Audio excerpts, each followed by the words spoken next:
I'm really excited to start BN2. It's been a minute since I played it. I guess just an introduction to my experience with Battle Network 2. I didn't grow up with it. I grew up with 3, 5, and 6 primarily. I think I played 4 somewhere in there too. But 3, 5, and 6 were my go-tos, and 2 I didn't play until maybe like 5 years ago, maybe a little more than that. Got to Freezeman scenario, didn't finish it my first time through, but then I went back and played it again like a year or two later, played it all the way through, and I've started it a couple times here and there as well. I did move the camera so that it's not in the way of the battlefield, so hopefully that's a little bit better. You can see the back row of the enemy's side. And, as you're going to see, I found a mod to eliminate the borders on the side, or basically replace one of the borders with black borders. So, if you're playing the PC version, I mean, I guess I can link it in the chat or whatever, but it's in the description of one of my more recent Battle Network videos, or I think I commented actually, not the description. So without further ado,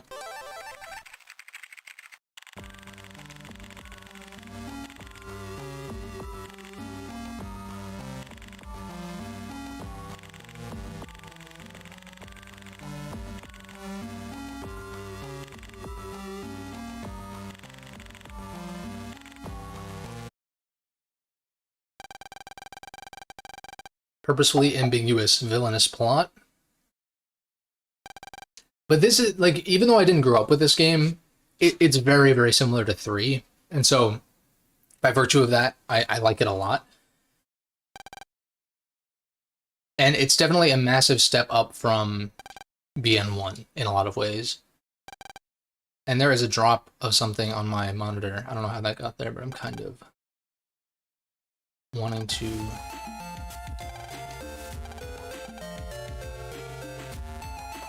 I don't want to smudge it. Let me see. One sec.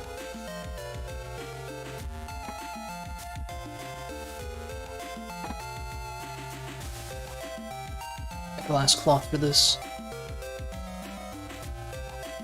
That's better. I don't want to have to get my fucking spray out for my monitor.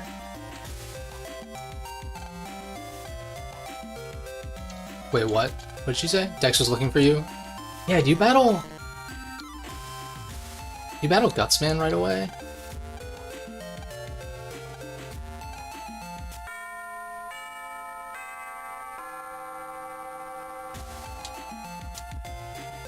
Now, the only thing about this game that... Someone's revving their engines. I wish that the Navi Cust was in this game. That's like the main thing that's missing to me. But then again, BN3, you can't save multiple style changes, whereas in this game I think you have 2 that you can swap between, whereas in BN3 you only have 1 and you can swap back to normal. So, we'll see. I do plan to go for hub style though, without using Buster Max, which you do by S-ranking all the bosses, I think. Not their first time, their final form. I finished the first game, but we're on to BN2. Which is significantly better. And you'll see why.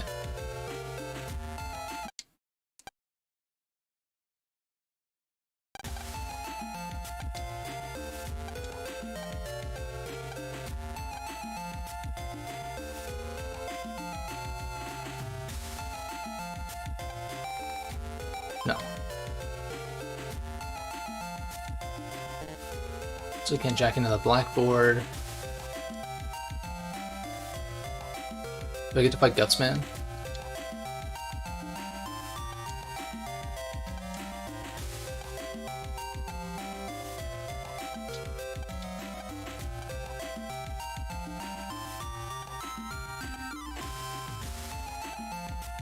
Let's go. I'll do exploring later. I want to get through the first scenario. Hey, what's good, guys?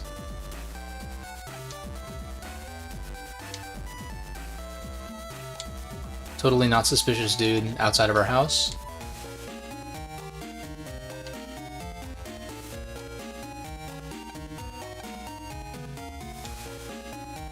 Alright.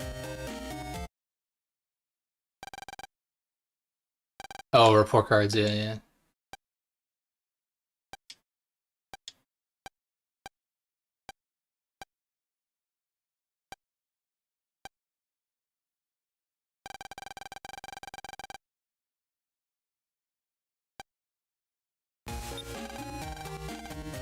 Let's do this shit. I always found it weird that BN3 didn't have a jack-in animation. Well, more so that I started with BN3, and then I played the other games, and I was like, oh, these jack-in animations are cool.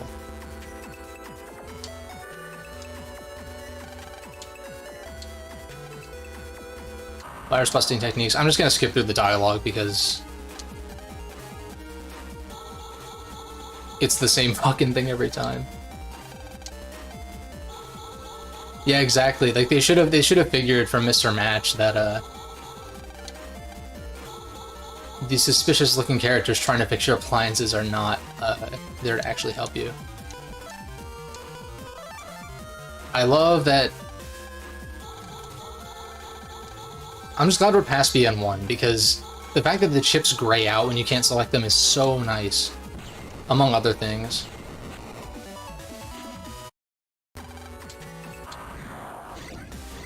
Area grab plus wide sword, yeah.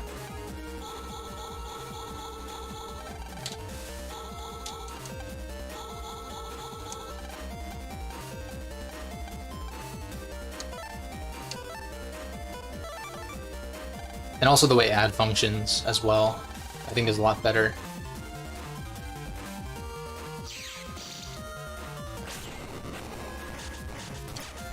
You still can't charge in base in this game though, that's weird.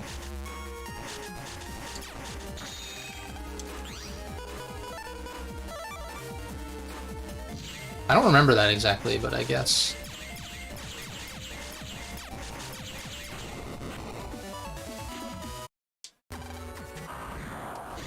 Last one. Right, so this is for add. So in BN1, you just clicked add. You could not select any chips, and it would give you a whole row, and there were up to 3 rows. In 2 and 3, just for those who aren't aware, you select chips that you want to get rid of, basically, and you click add, and it'll give you an additional 3 chips on top of replacing the chips that you tossed, basically.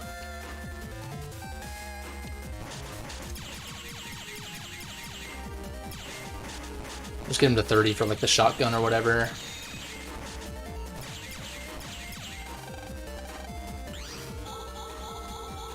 Nice. Oh, it also shows the codes below, which they did not do. I didn't need to chip them, actually. I can just one-shot them.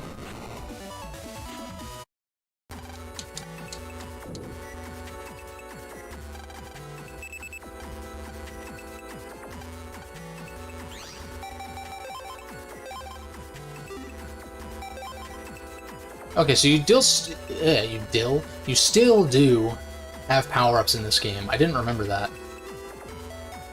But good to know. I'll worry about the folder later. Sub-chips. Thank God, dude. Key items as well. That's fair. They're pretty similar. I wouldn't, like, between 2, 3, 5, and 6, I wouldn't blame anyone for having any of those games in any order, really. Now, 1 and 4, like, I don't quite understand. Oh, and Asterix too, yes. Let's freaking go.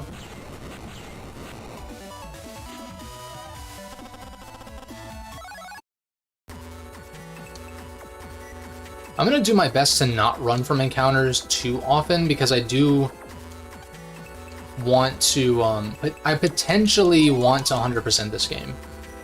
So I want to get as many chips as I can in the main campaign as possible. Do you need to talk to someone down here at some point? I feel like. But what I really want to do is get a power up for charge, so that I can charge shot.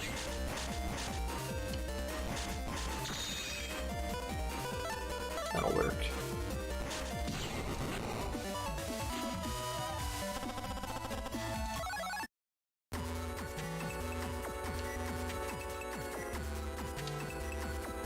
the warp zone, you'll see the net dealer turn right at the square. Right, that's right. I don't know this net as well as I know the net for 3 and 5 and 6, so just bear with me. HP memory, okay.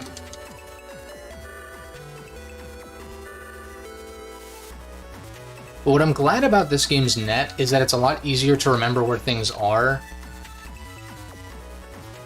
Specifically with shops. Like, clearing out all the shops in BN1, I had to go meticulously to each one to double check which ones I had already been to. Whereas in this game, I feel like it's easier to keep track, you know? Because the areas have different color schemes and stuff like that, but some are only through trades. Okay, I'll keep that in mind.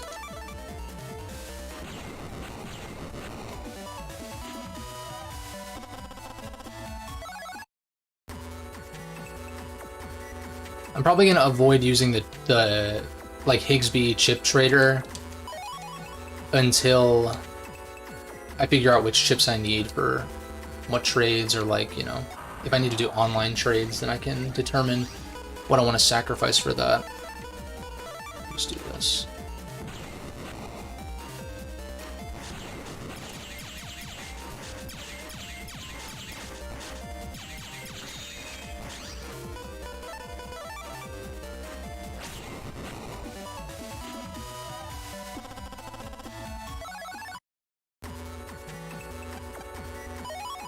Bug frag. Oh, that's right. Bug frags are in this game, but you can't counter for them. I think. Okay, so this is the square. I want to...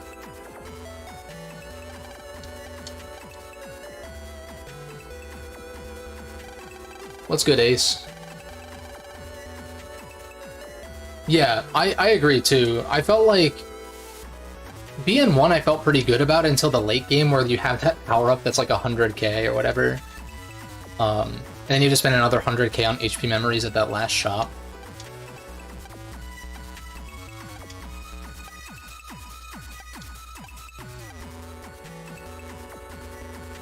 Like, I feel like if you're mostly just going for HP memories and power-ups... Well, I guess power-ups are done away with in the next game, but... If you're just going for permanent upgrades, usually it's not a problem. Acquiring them at the time that you find them. Borders Beyond, okay. Talk to the net dealer. No power-ups. I'm sure they hand you a power-up at some point, though.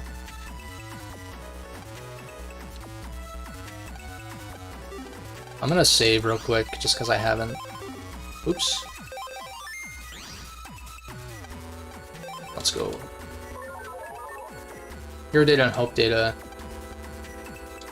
Alright, I remember where one of them is under that bridge I was talking about before.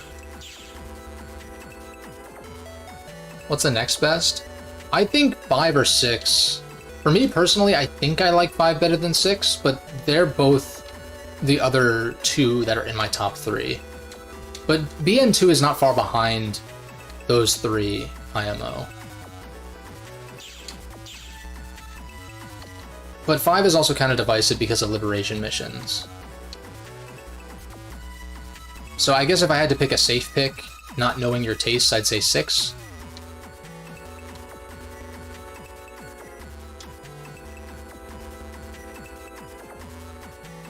Yes, I agree. Something about Mega Man games and sequels, they just... They significantly refine whatever formula it might be. I could run, but I kind of want to get a Quake.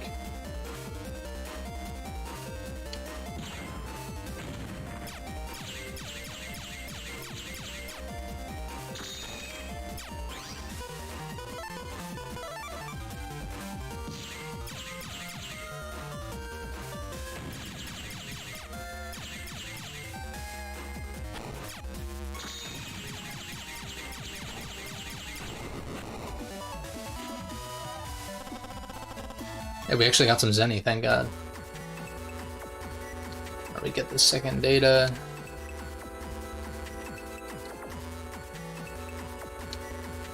Which I believe... It's not this one, it's...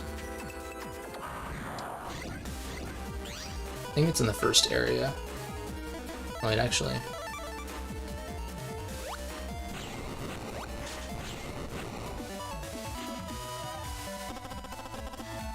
I agree. I like 5 a lot. I was thinking about this. I think 5 might be my most played. I'll do mostly to double team because I played it on GBA and I played the shit out of double team. Even though I think 3 is probably better.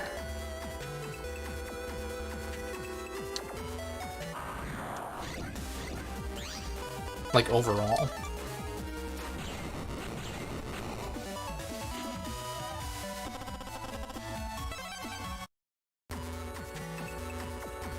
Yeah, these games, I see what you mean when it comes to the games being like kind of relaxing. Like to me, these are just comfort food, straight up. Even though they can be intense at times. I thought I knew where this was.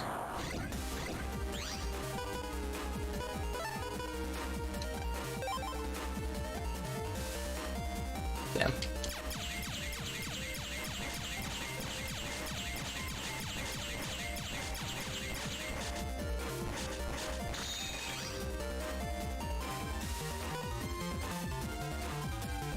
Oh yeah, absolutely. I mean,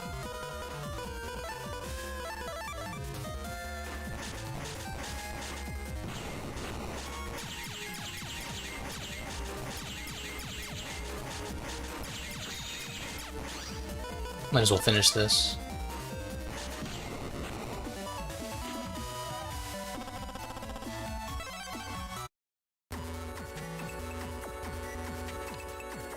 Alright. Yeah, I definitely fucking passed the other data. I thought it was under that bridge, but maybe I misclicked. I'll figure it out. Now that's hard to say. I think these games are very comforting to me because I grew up with them. But it's like hard to say, like if you're new to the franchise now, or like coming into it as an adult, or as like someone, or well, not even as an adult, but just like with these games being, you know, 20 years old basically. I don't know. Like, because I feel like there is some kind of learning curve when it comes to Battle Network. Whoops. That I don't have to worry about because I grew up with them.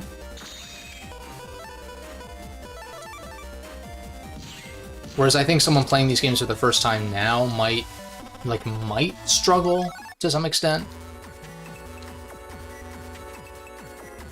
I thought it was under here, but maybe not. Yeah.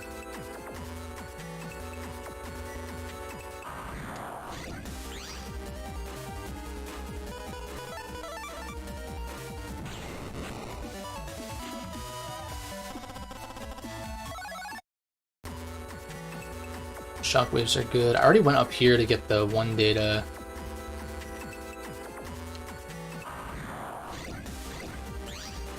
Let me check up here. Wet roll.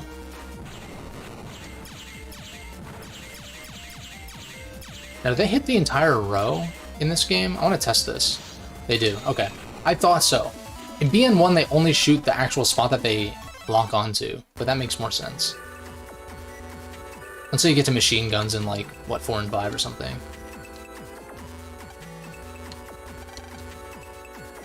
Hope data around here, but I got lost. I don't know yet.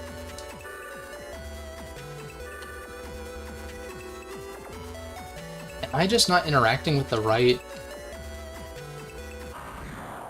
I think I'm thinking of something else, aren't I?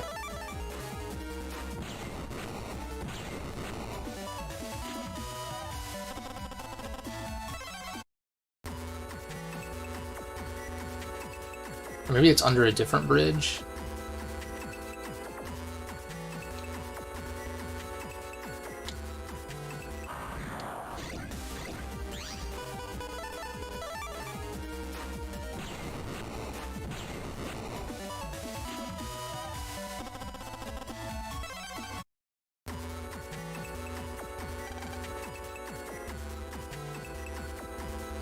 I want to be extremely thorough because I don't...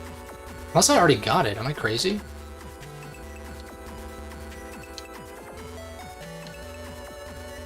Maybe I am. Yeah. Alright, well, in that case, let me... Because I think I've been pretty thorough. So I'll just continue on.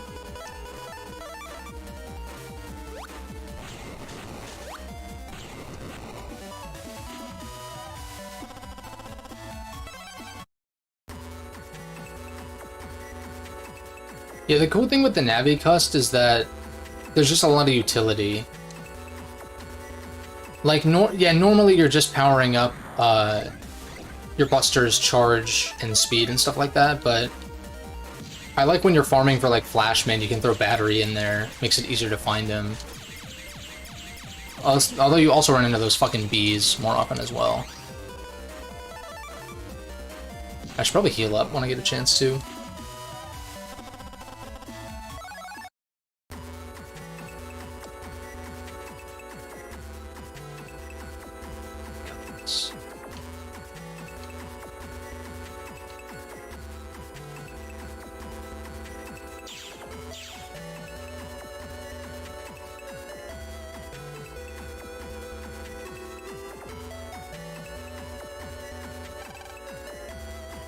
Oh, right, Kodo Square, that's right.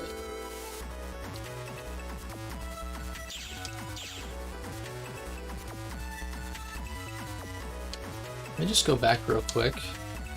Okay, so I'm still missing one, I thought so. I'm gonna be just super thorough and just like check every corner, because I'm pretty sure it's in Area 1 based on what Roll's saying, but I don't know why I'm missing it.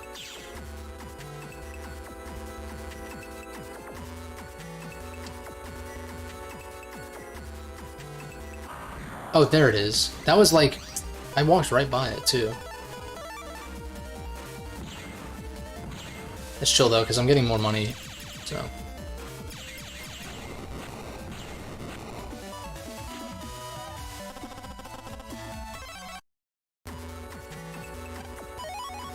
Yeah, I'm curious to mess around with it. I think I'm gonna go for bug style.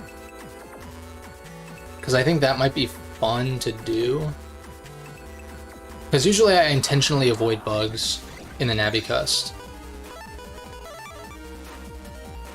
But... I don't know, it's just a fascinating system, I guess. 1200 Zenny, I'm gonna hold off on buying HP Mems, because I really want to get a power-up so I can charge.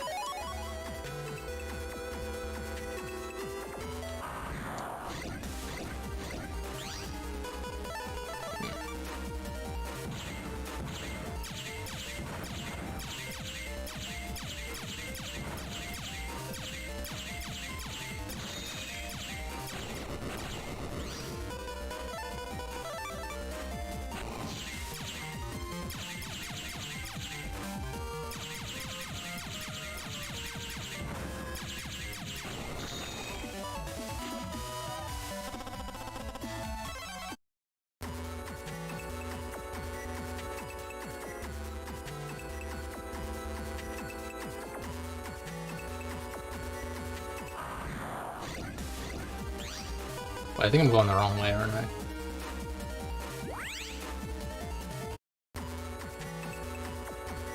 Yeah, it takes me to the dead end, that's right. That's like Yum Land and shit.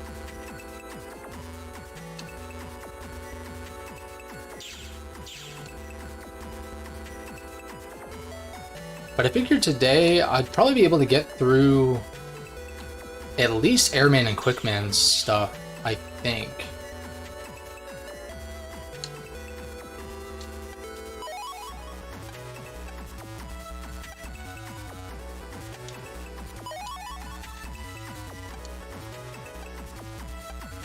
Was that like reg chips or what?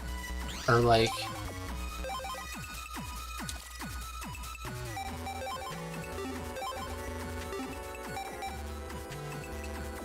I even think it's something else. But normally you press select and you can select a chip.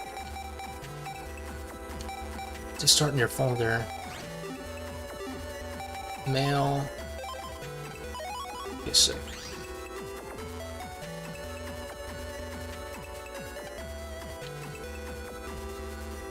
Dude, I wish that fucking... Reg chip, yeah, yeah. Wait, how do you... Was that what that was for? Is that what he gave me access to? Because normally you press select, no?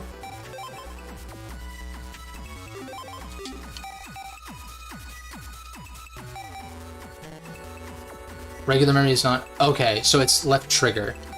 Gotcha. Okay.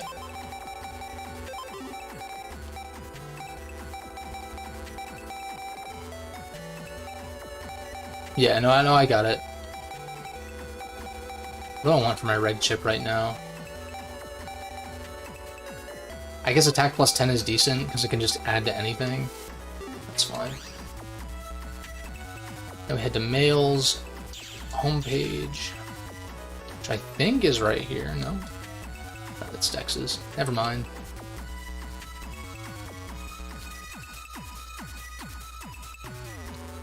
I'm gonna check for mystery data just in case. Ah, these guys. I remember these fuckers.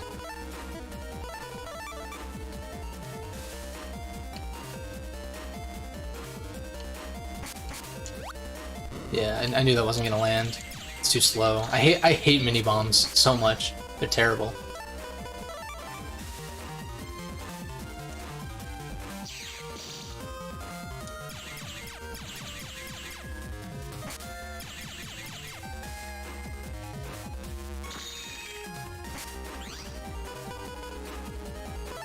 Why? Why am I drawing these? I'm gonna add. I would run, but I want to get a ring zap if possible. I probably won't because I'm very slow in this encounter, but that's more like it. That was bad.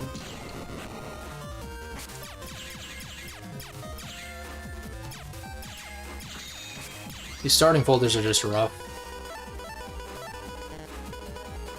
Just take all of these, it doesn't even matter.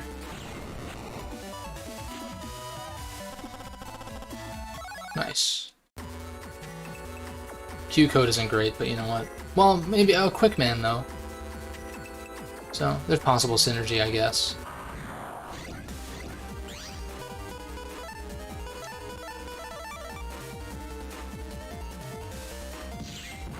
I thought he was gonna hop over this way.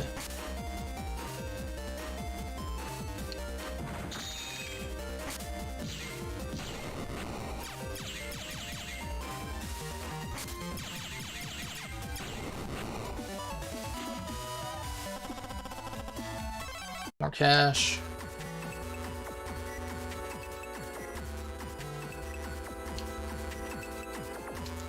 Yeah, here we go. Good call, too. Yeah, Quakes. Normally I see a code like Q and I'm like, but I guess it depends on the game.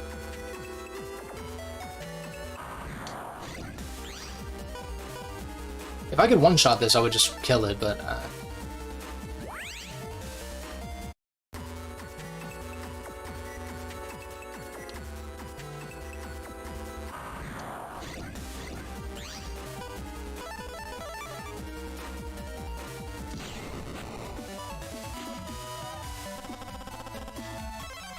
Nice.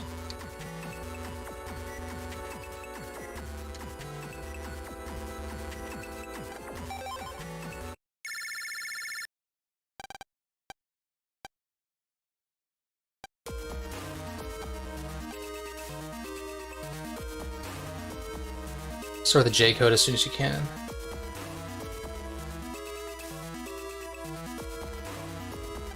I'm gonna take a look at the folder in a minute. Nice. Nice, solid choice.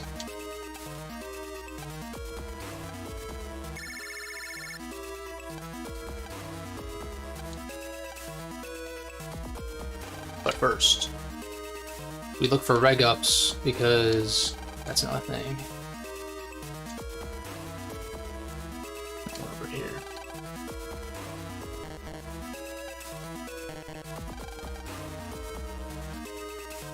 Can't investigate the tissues or the couch.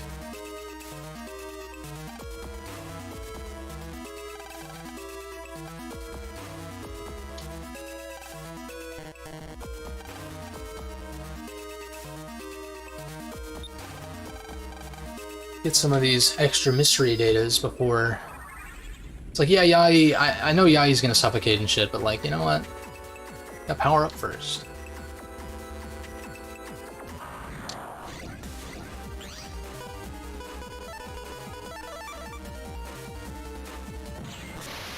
These are the nerf fishies.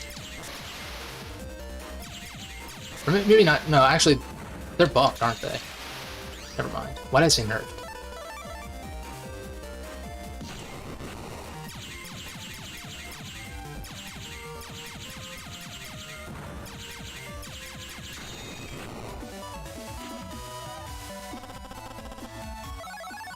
Because these are 90s, right? Don't they do... Yeah, they do 90 in this game, thank God.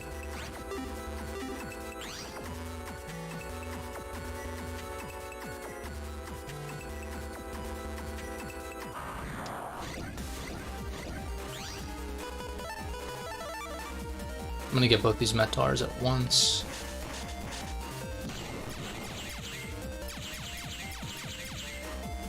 And just hope I draw a cannon.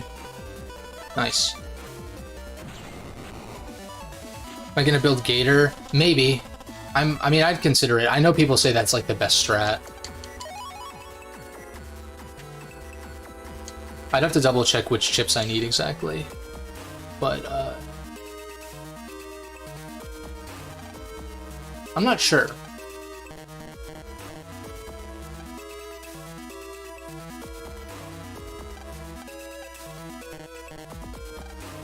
This is just her PC, which I've already investigated.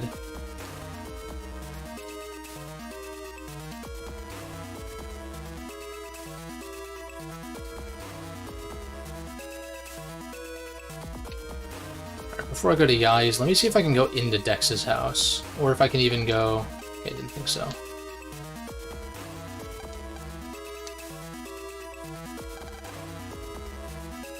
We can go into Dex's house. We can jack into the Game Boy.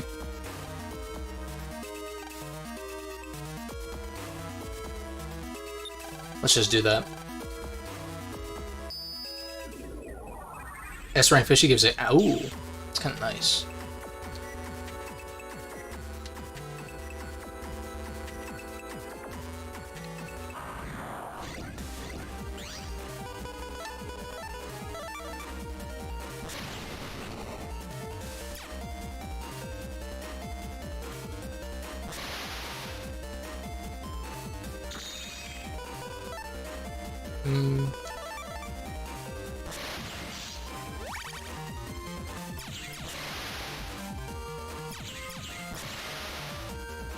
Dude, encountering these things so early is kind of wild to me. I'm so used to BN3, where I feel like they don't show up quite this early. They're like Scilab usually.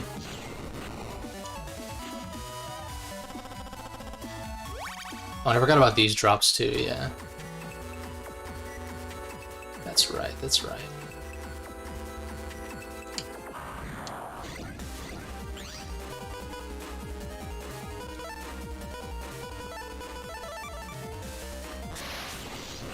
Got one of them at least.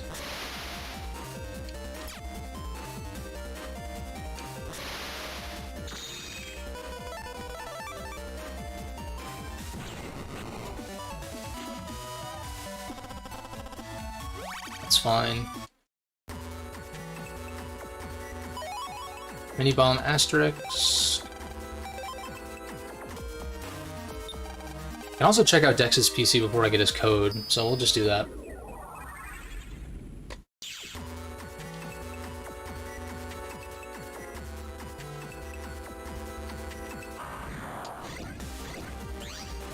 B-tanks.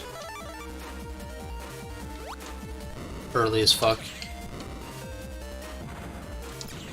Should have waited till they fired. Whatever.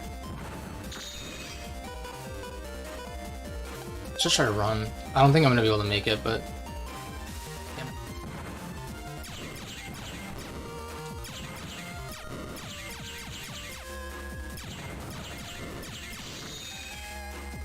Hey, thanks, man. Appreciate it. Can I run? Right. I really should have just added. I don't know what I'm doing. I don't really want to fight these guys.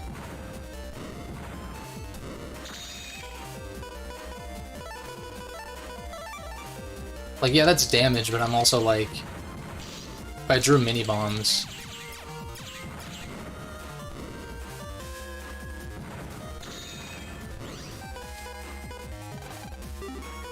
I really want to run, but I've already failed twice.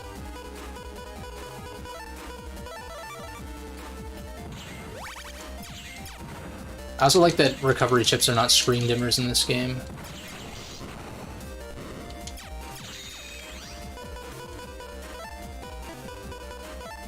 Dude, this folder's so ass. I hate it.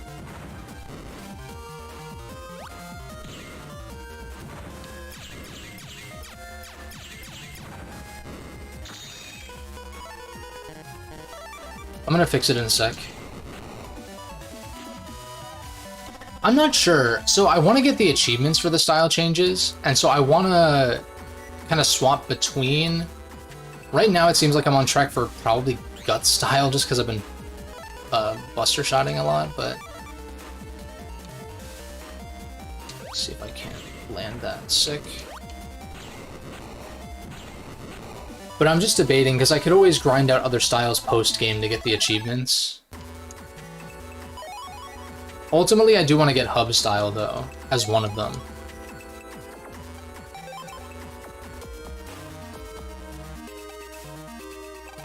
But I don't know, I guess if I had to pick one for this playthrough, probably one of the ones I haven't used. Like, I've used gut style, I used team style.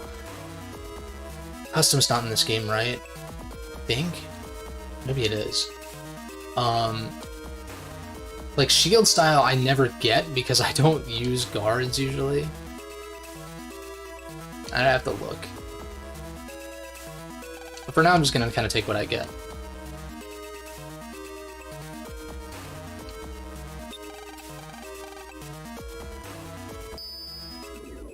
And then BN3, I'm definitely gonna go for shadow style for sure. And then probably bug style is like an end game thing or something. I don't know. We'll see. We shall see.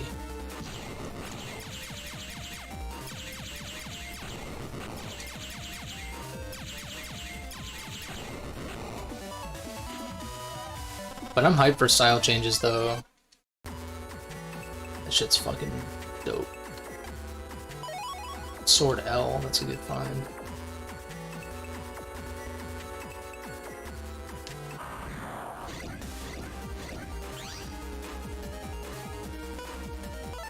Nice, okay, okay.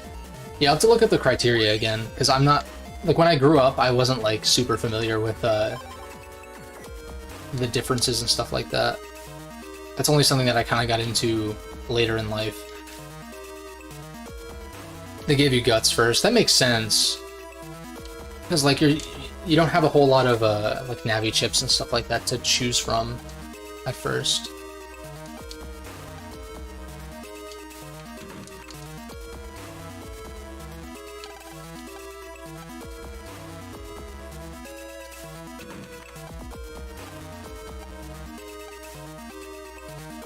Why don't they just leave the door open?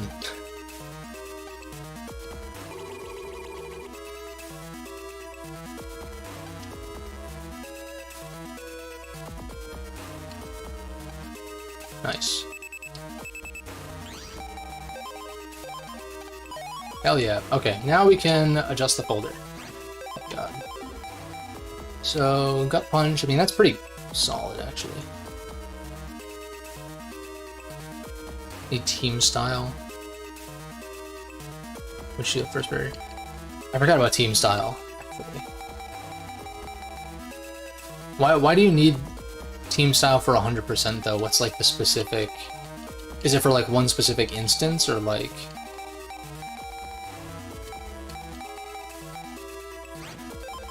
I might just do this the way I normally do, like just completely empty the folder and rebuild.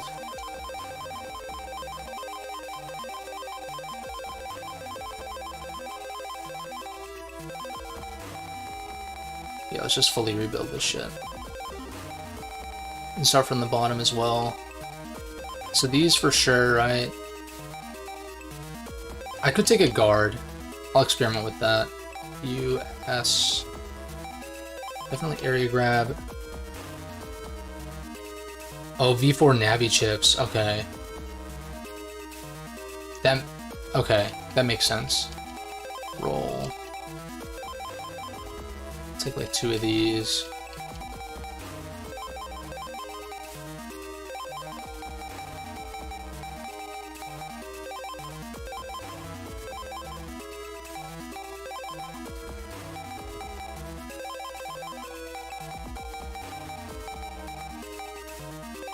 Dash attack is too good.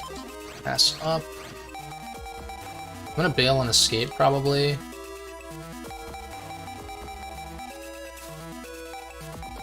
Bunch of cannons.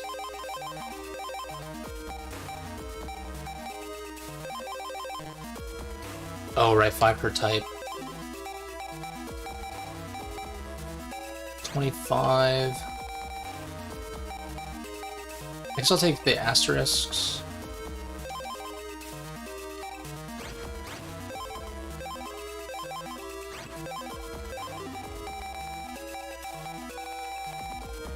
I'd rather have swords than only does 20, really?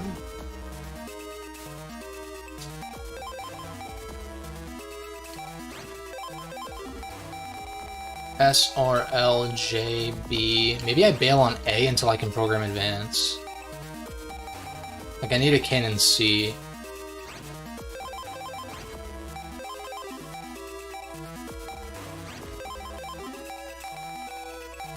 BJLRS.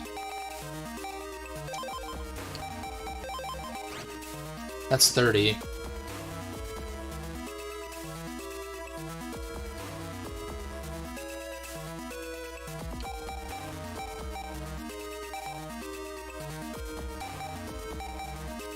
Mini bombs. Yeah, I think that's decent for now.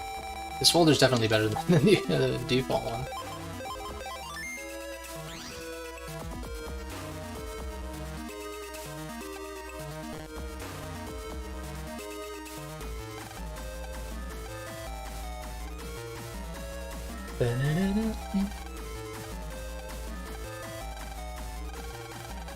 Shield against Dominator viruses? Oh, that's kind of dope.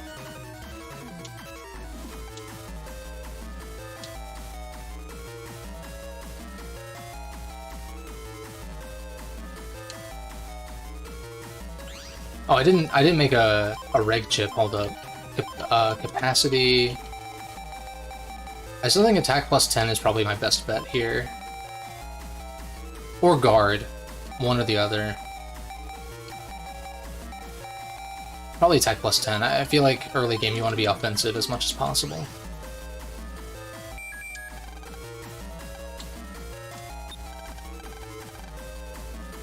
Dude, the music in BN1 is pretty good, but the music in this game fucking slaps. Ba, ba, ba, ba. Shit's dope. Dude, Quickman's Dungeon is a bop. I'm excited for that one too.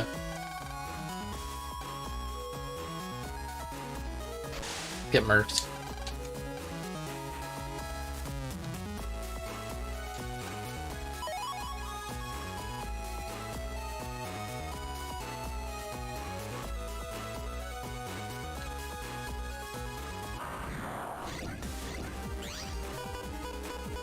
Now we're talking.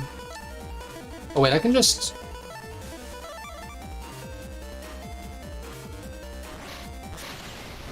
Hell yeah. Ooh, they gave me the cannon C. Give me that shit. Okay, what do I want to bail on though? For the program advance, because...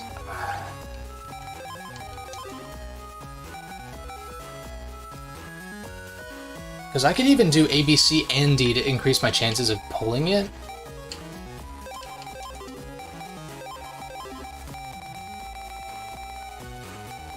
I guess I bail on like some of this shit.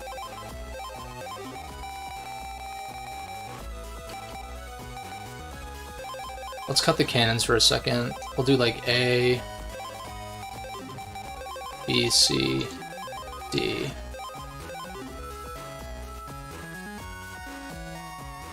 Oh yeah, I think BN3 has a better soundtrack overall, but this game is just such a step up from BN1 in so many ways. I think 3 is probably my favorite soundtrack. It probably is, though. Like, dude, the boss themes... Dude, BN3's boss theme is fucking fire. I mean, all of them are, but the main boss theme is, like, one of my favorite tracks, period. A, B, C, and D. I guess I'll take more Bs, then?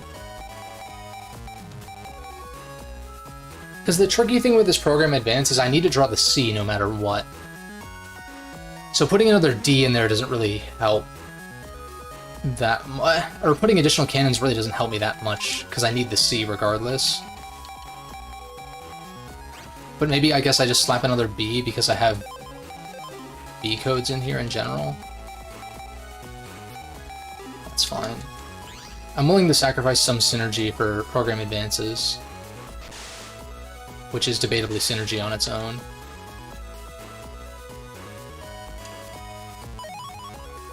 That's a good find.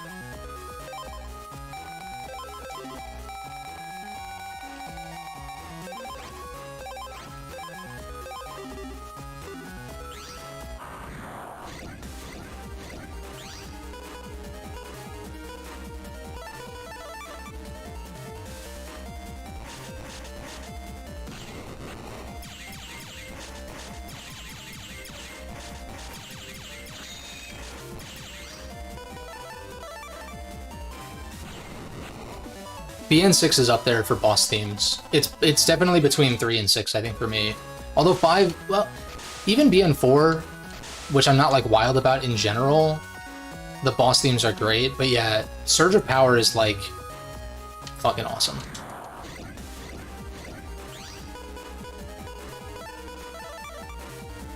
Or does it go down or up first? Just down. Or at least it landed.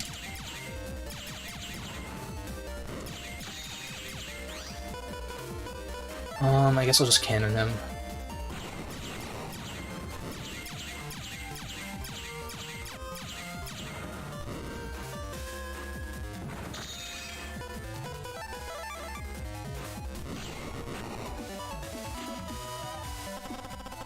Battle Pressure is awesome.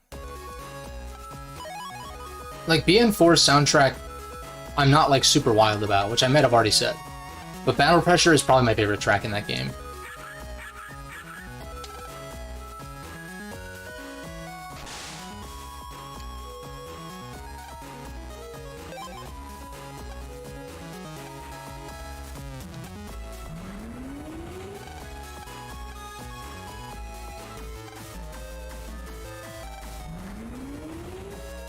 I like how Dex is just, like, folded like a chair in the corner.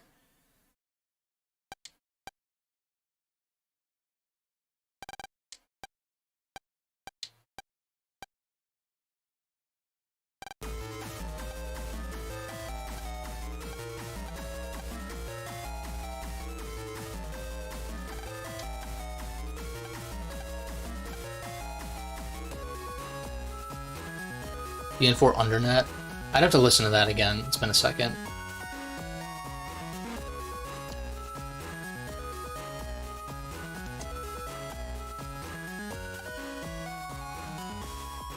So wait a second.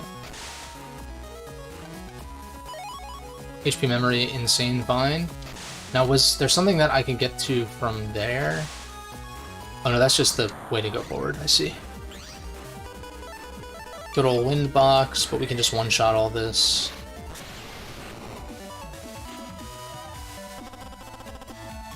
Yeah, I need to give BN4's soundtrack another listen. I'm not as familiar with it as some of the others. I needed to stop midway. That was my bad.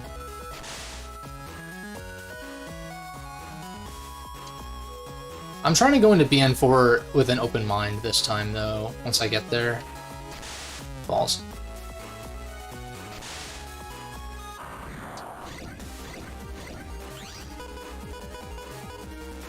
Let me see if I can run.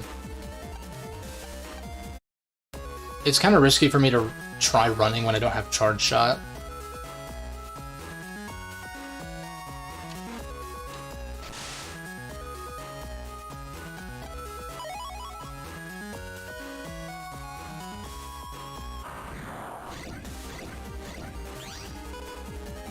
That's unfortunate.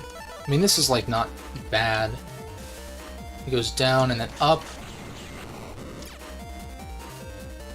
I agree. And like Glide in the anime, if you ever seen NT Warrior, is like fucking strong. Like I remember when he used like Salamander and shit. That shit blew my mind when I was a kid. And I always wanted to fight Glide in the games too. You know, if we get a BN7, maybe I need to make a video of like what I would want in a BN7, and I gotta say that Glide has to be an optional boss. That's gotta be on there.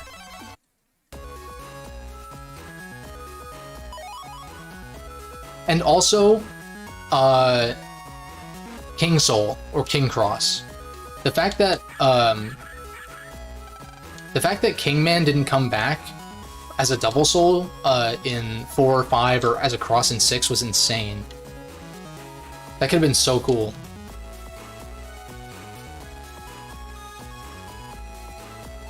I think I'm gonna do Red Sun because of Guts and Roll Soul.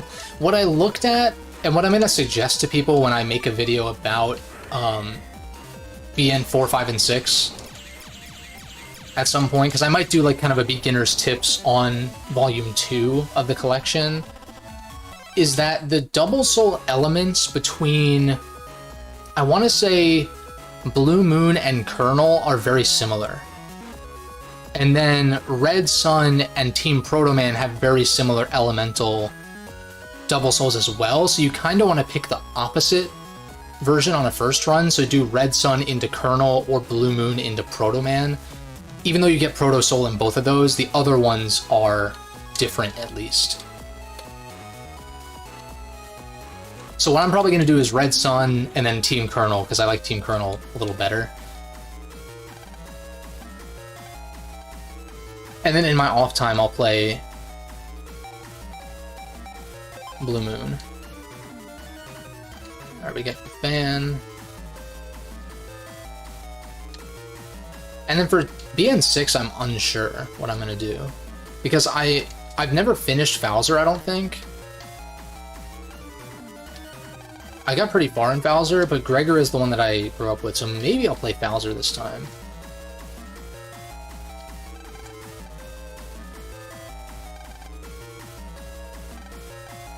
Here we go. Can't explore yet.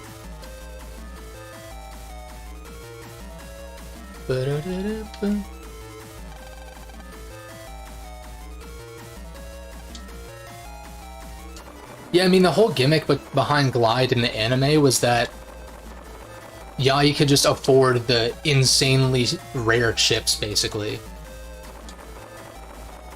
Even if Glide might not be the strongest Navi ever.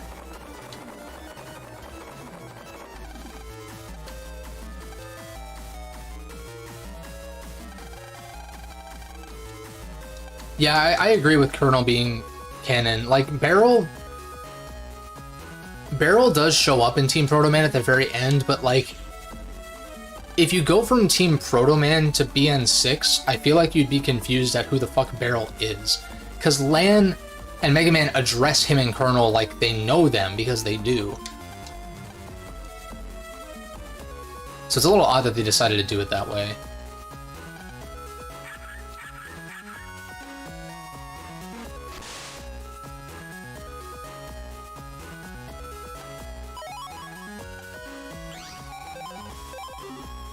But Shawn and Proto Man are so cool too that like Team Proto Man is definitely still worth a play as well. This is kind of a lucky hand. Dude, I love Tomahawk Soul. I just fucking threw that gut punch so hard. And I think I like the double souls in BN5 or in Colonel better than Proto Man in general.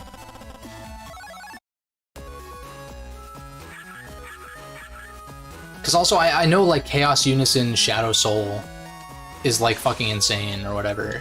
But I never really fucked with Chaos Unison because I didn't like using Dark Chips as a kid because it lowers your permanent health. Which I think is kind of an interesting design choice.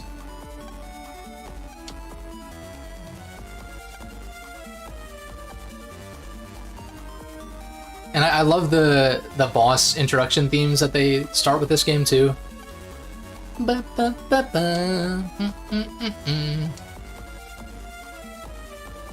200 mil, Jesus Christ.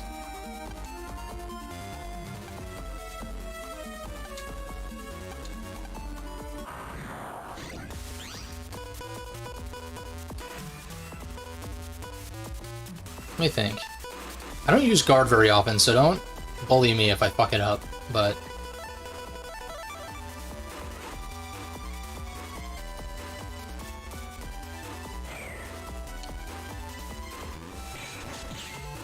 Nice. Pretty clean.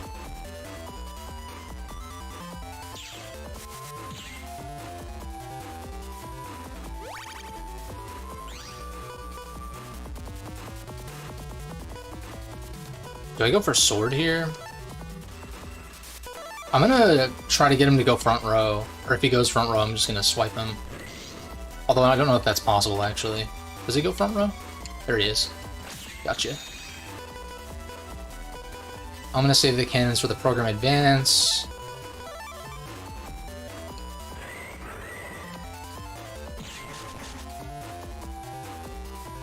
Even though I'm not gonna need the program advance anyway. Yeah, we'll just use these now and then. You bitch.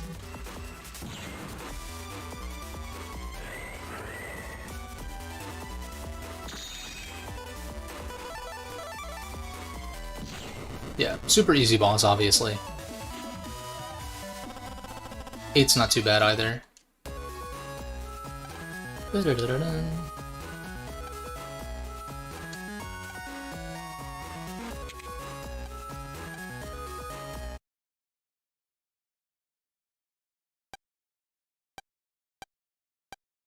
Dude, Yai can't catch a break in these games. BN3, she falls... she gets a head injury.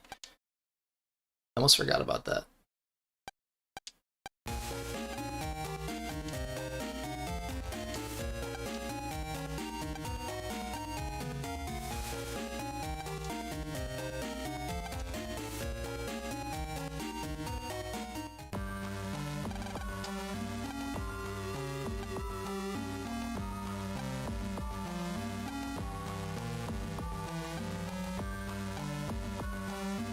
And the stakes in this game are like, yeah, BN1, Wily was threatening like another world war basically with a missile, but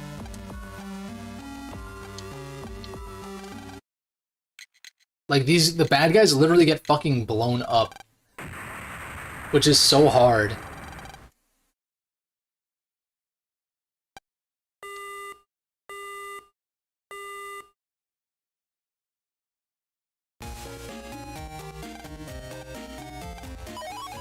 We got the Yai code, nice. Now investigate her appliances. Seems like an intrusion of privacy to be able to just, like, access whatever electronics people have in their houses, but I guess that's not too far off from the reality we're living in. Oh, we got swordies, do we?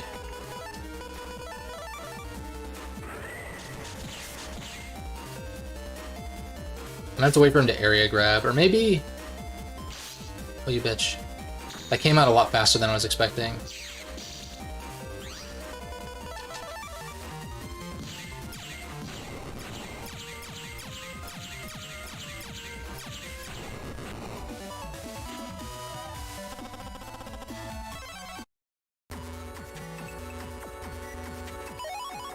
Nice find.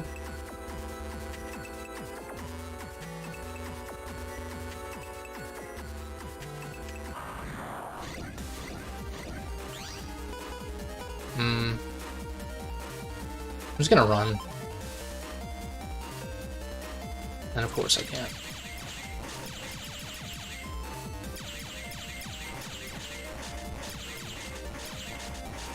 Now if I get that... Oh. Well, I guess it makes sense I wouldn't draw anything, because... Yeah, but I was gonna say, if I drew like a V-gun there, that would have been good.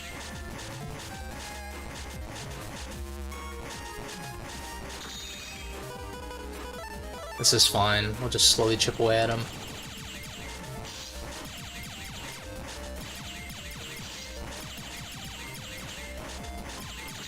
Just get me out of here. Come on.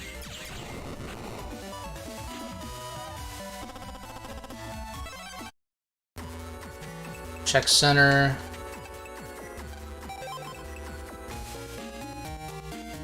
Check your PC. Yeah, literally. The plane one is the one that speaks the most because of obviously like 9/11 and stuff happening around this time. It's kind of surprising that that was like okay. Honestly.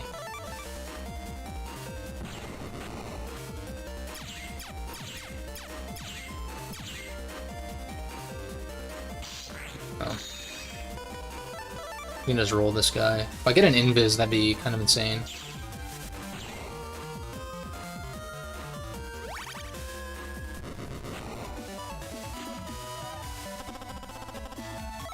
That's not a bad find at all. The sooner I can consolidate my recovery chips, the better.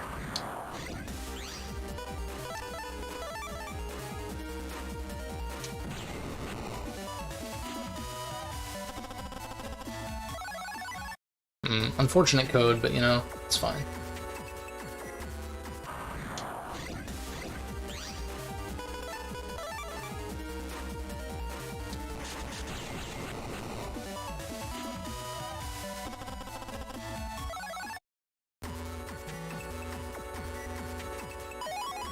Oh, that's insane.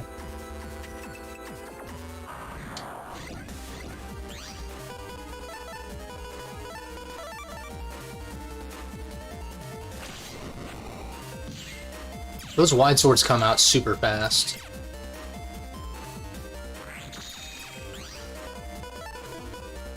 I'm gonna try to get him with this. Yeah.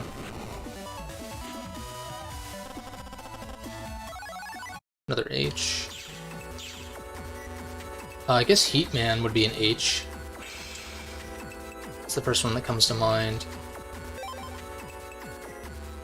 I guess I might as well buy these up, right? Spreader Q, Recovery 10 Asterix. I think I'm okay on these. Lil Bomb J is actually not terrible because of the code, but I think I'm gonna pass. 3K. I'm gonna hold off on going to the square. And the question is...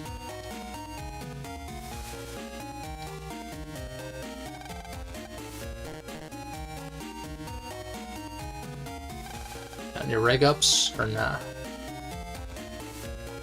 Nothing.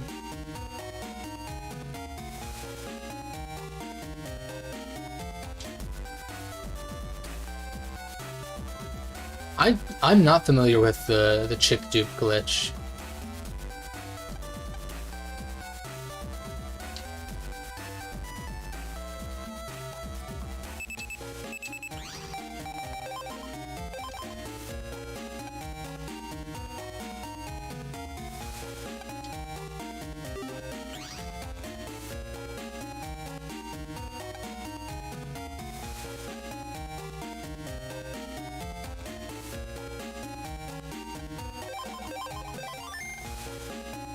What I do like about this game in 3 is that, like, each scenario you go to sleep, and then it's, like, the next day, or, you know, sometimes it's several days or whatever, but...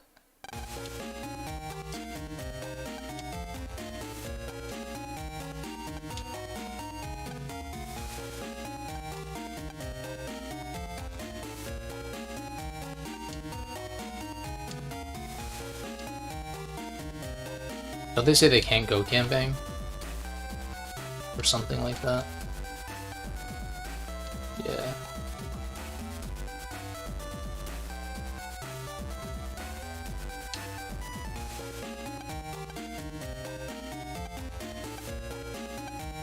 Ooh, let's fight Guts, man. Fuck yeah.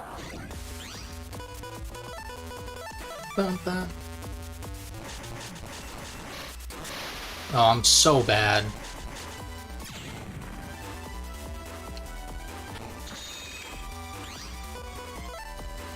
It's fine.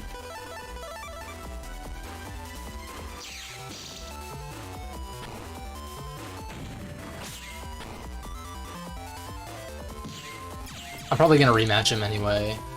Well, I mean, I'll rematch him several times throughout the playthrough, obviously.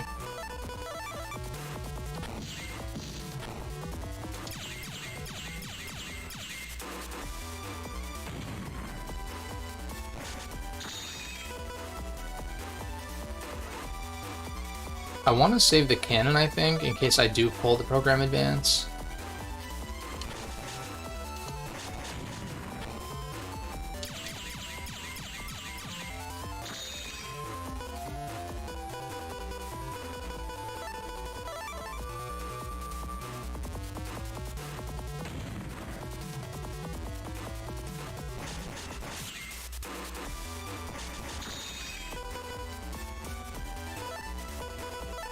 I'll just do this because it'll finish him off. Oh shit.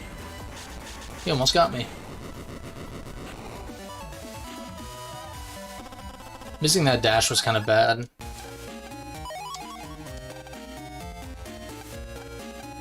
I don't want to fight him again. Okay, he doesn't want a rematch, fine. Let's find room for this in my folder. Do I have any other G's? I don't think I do, no. This might be worth it though, early game, honestly.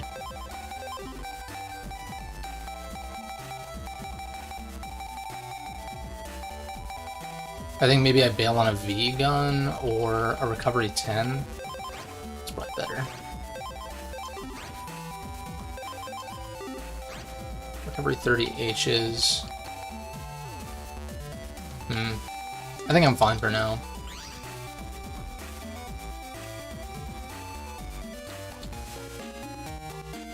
Oh yeah, I need to look at... So these are all the program advances. There's just so many in this game. I know the obvious ones, but I'm not super familiar with the other ones. And they don't split up mega chips in this game either, interesting. I just want to scroll through and see. So first game was, what, 176 total? This is 250. And the mega chips don't start till like the 190 area. And then Giga's obviously at the end. Man, oh man. Alright, where's Mail?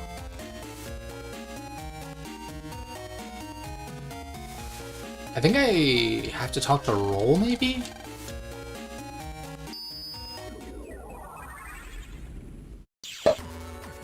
Or Mail's at the school. But while I'm here, I'm just gonna check for Roll, just in case. But now that I think about it, I think that she is just at the school.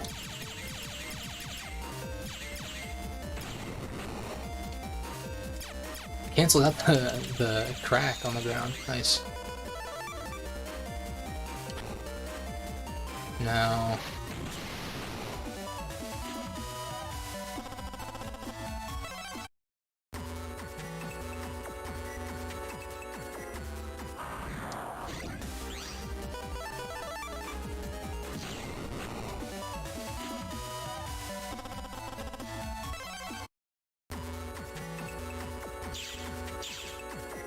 Might actually snag up these HP mems from the other shop real quick.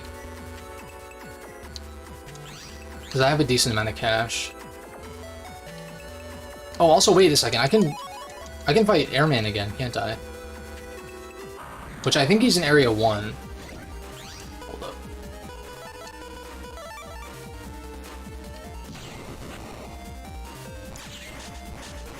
Okay, so I guess like Gigas weren't really a classified thing in BN2 yet. That does make sense. I'm probably gonna hold off on doing the download chips until late game.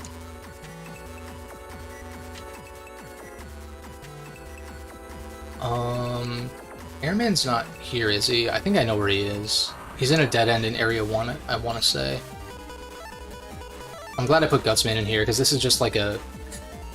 It's just like a regular encounter clear most of the time. That's why Gutsman's so good. Another Cannon C, that's kind of insane. Because now I can double up on the program advance, in fact. Which I think I might do. Like, have two of each? Yeah. Or no, I can't, because you have a maximum of like 5, right? But because C is so crucial to the program advance, like I always need B and C. And I can't have more than 5 per type.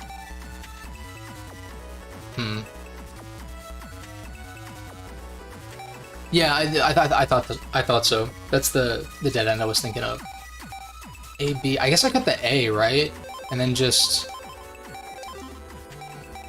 Because I don't have any A synergy. Or I guess D is the same deal, right? Maybe I do slap this in here. Because then I have... There's not really any getting around this. I have to pick one that I only have one of. Sadly.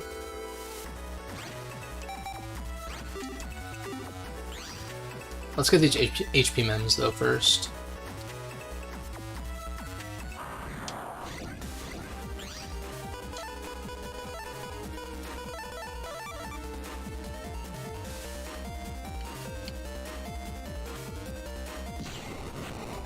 Pretty clean.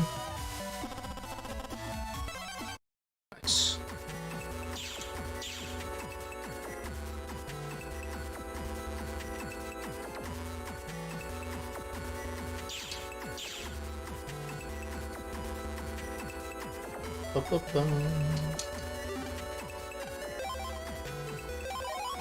And then 4K for that one. I feel like Barrier might be actually a good grab, potentially. Sneak run. I think I'm okay on sub-chips for now. I'll take the Barrier.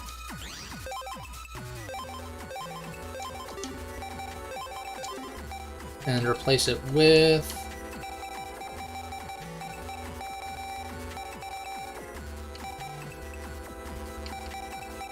probably a Recovery 10 or a Sword. I feel like I don't need this many swords. I'll take one of those out.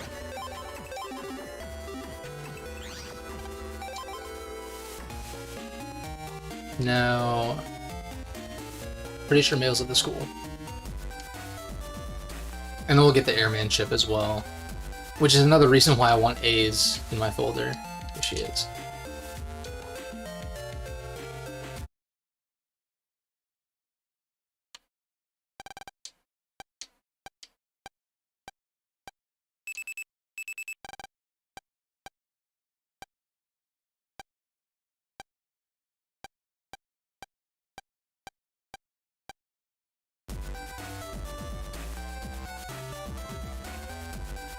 Yeah, let's fight Airman real quick, get that rematch in. Because the sooner I get those roaming forms going, the sooner I can S-rank them to get hub style.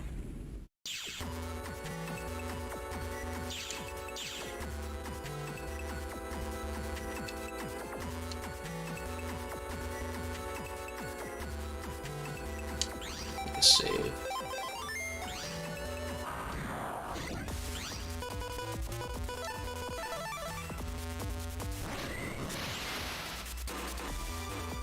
He almost canceled my attack there, that was kind of scary.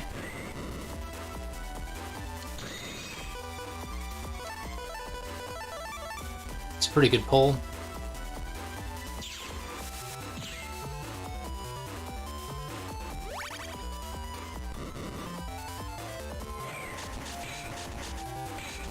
I'll just take the hit there.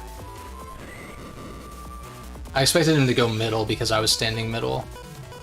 But I guess that's not always the case.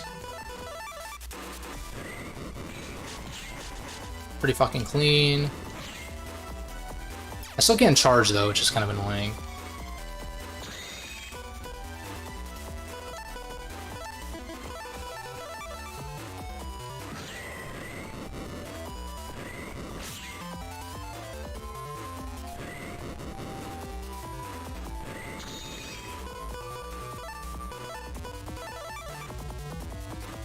Go front.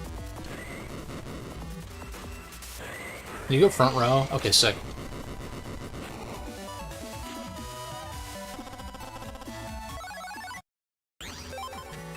Sick. Now, I think I do want to add more A's to my folder. In which case, what do I cut? I guess I just do one Cannon C, and then if I draw it, yeah, because that's less. There's less of a punishment if I draw a Cannon C if there's only one. Because I only need one for the PA, obviously. Gutsman's too powerful. Dash is too powerful to not have synergy, but even Dash by itself is like so good. Because with my reg chip being plus 10, it's 100 damage, like off rip, if I draw it. So maybe having the shotguns is not even necessary here.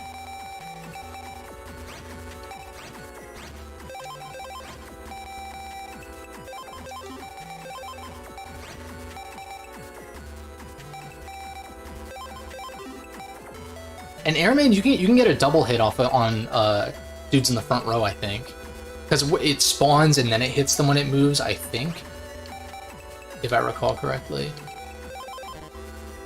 Let's take another Cannon A, and I guess like a Recovery 10 or a V-Gun. What's my recovery situation? 2 recoveries. Let's take a V-Gun, I guess. Still kind of slim pickings here, for now. We take those.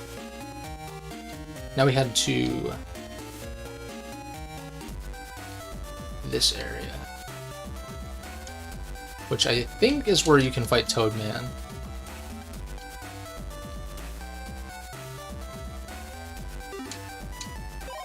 Hell yeah. Yeah, exactly.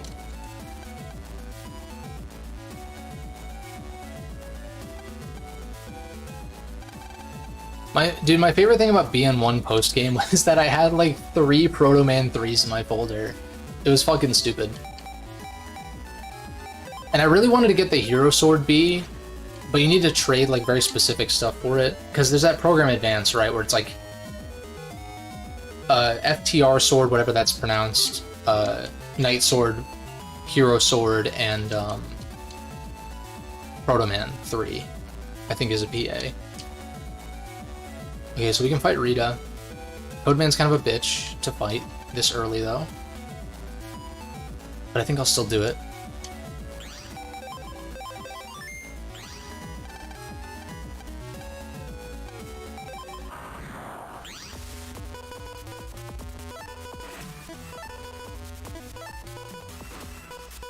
Yeah, that's the one, that's the one.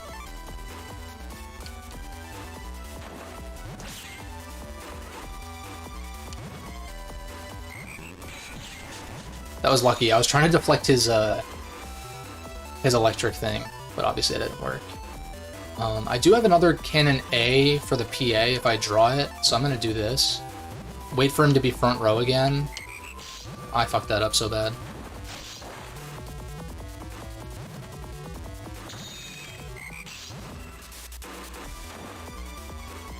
Worth.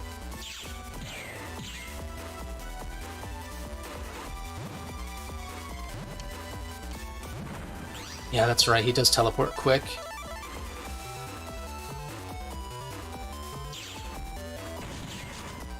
Yeah, I don't... Because I feel like PAs were kind of like the way to play in 1 through 3. Specifically 2 and 3. This is really annoying.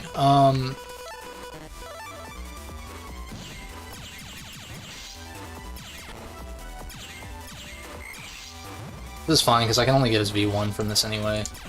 But, yeah, I like...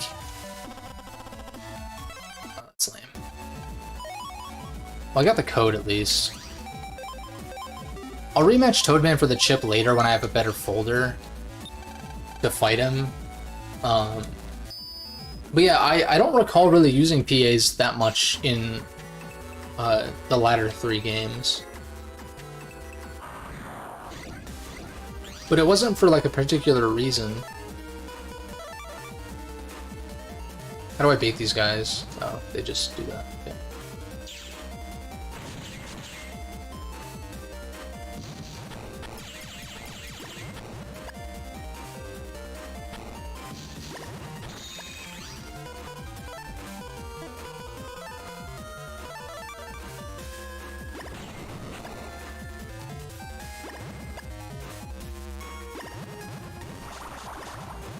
Oh, right, of course it doesn't hit him because of the panel. Okay, it's fine.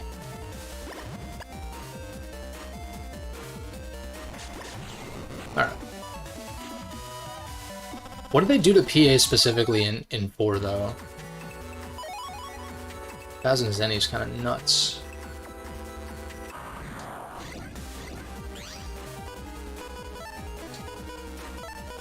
Unfortunate they're not front row.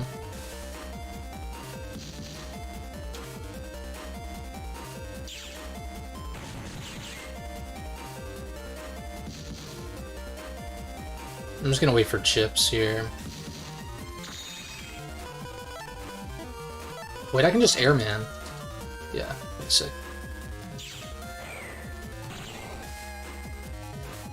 Bum, bum, bum, bum.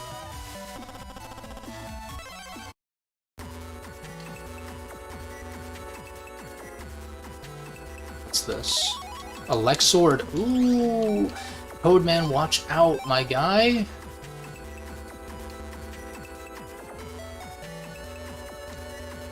I always liked Toadman, though. My first exposure to him was BN5, but it's cool. He's like an Aqua Navi with an Elec charge attack, which is so strange. Well, yeah, because also in 4, 5, and 6 you have Double Soul and Crosses, which, like, are just so powerful that you don't really even need program advances.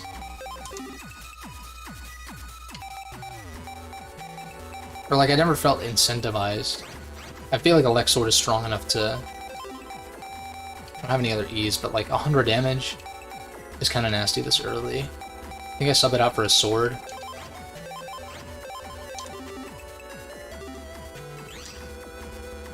I mean, yeah, Life Sword is always a good bet. That's for sure. Whoops. That's the one I usually go for Life Sword and BN3.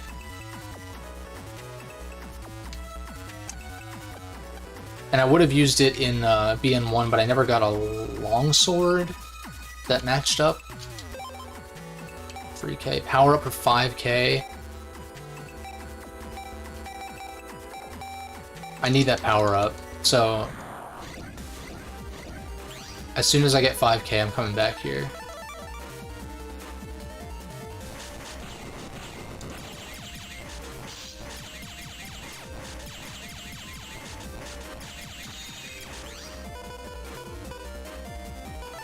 I'm gonna jack out here shortly, so I don't need to heal.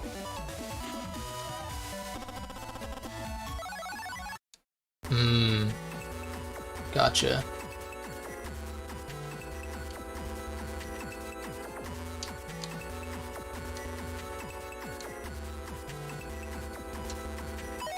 Shockwave U.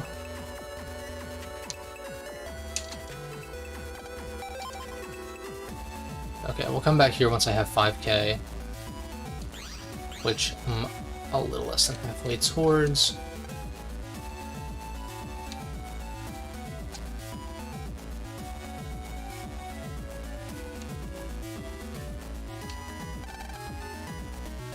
Alright, can't enter there yet.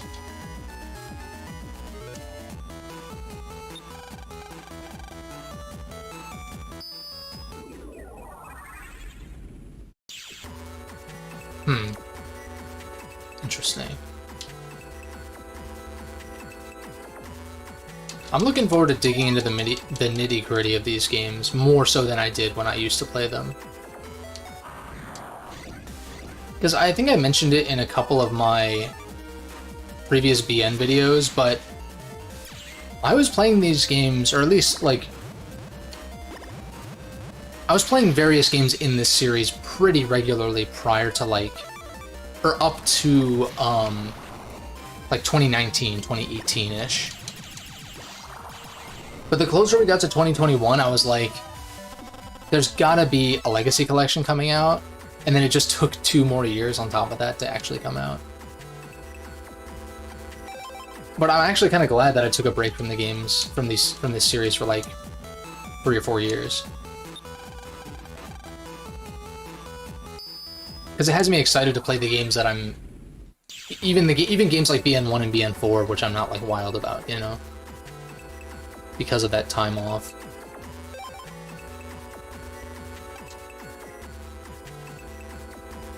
All right. Oh, and this is just a direct entry to here for 4K for that.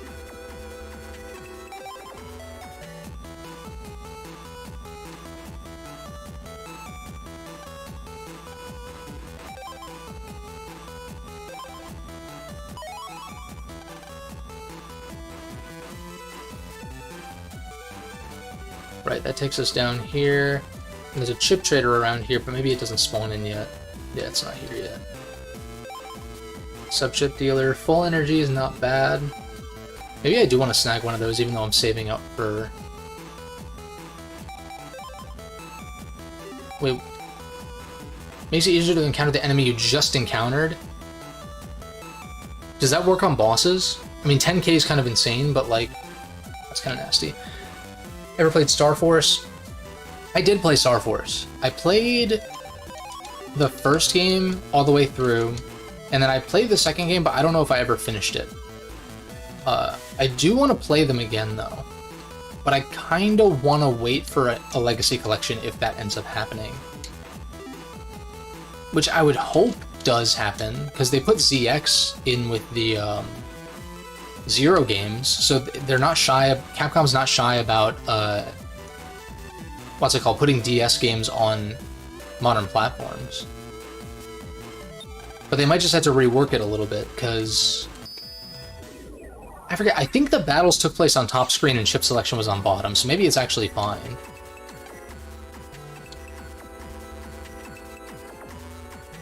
Oh, it does work on bosses? That's insane. And that's good to know, too.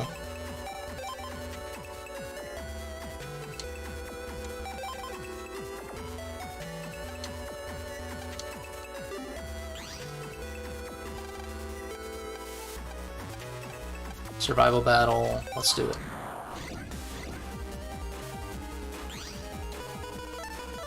Easy one shot.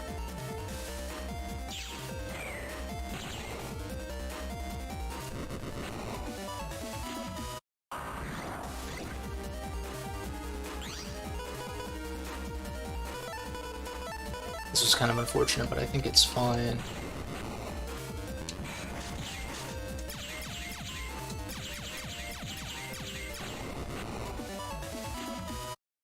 Dude, these battles are a lot harder in BN3.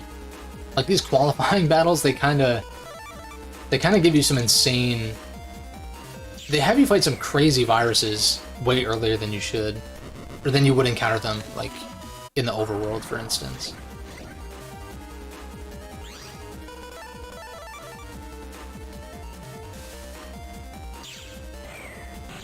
Very glad I got Airman.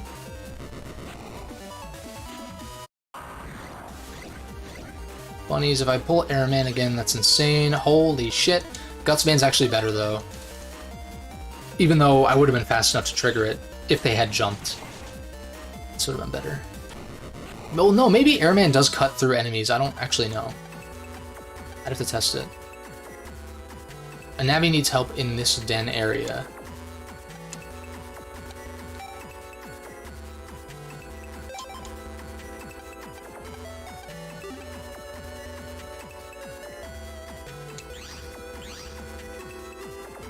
So what, I bought a full energy, didn't I? Oh, you start with one too. Okay, that's fine.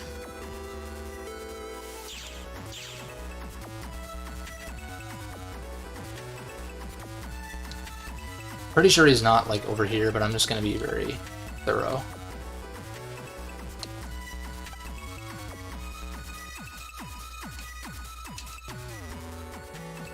Plasma, is that the... That's the B one, right? It's like the Bumblebee one, I think. Or maybe I'm thinking of something else.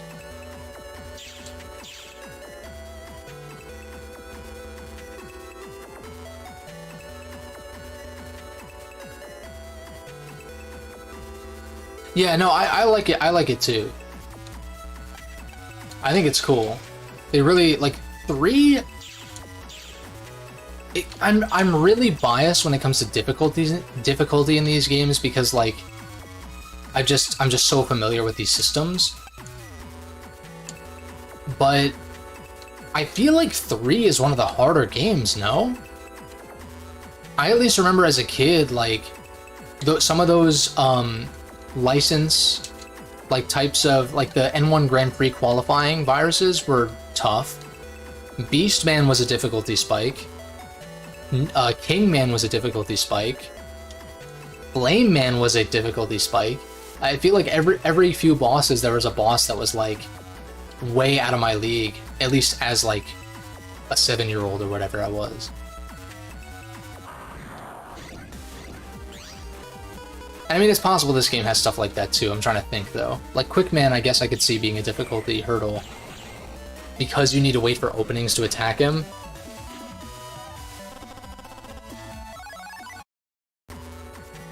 BN4 because of horrible chip pool, that's fair. Oh, that's insane.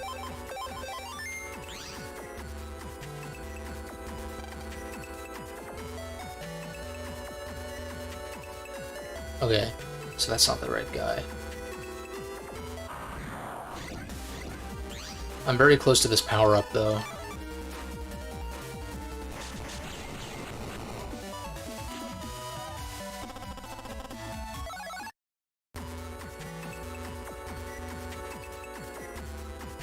What do we got here?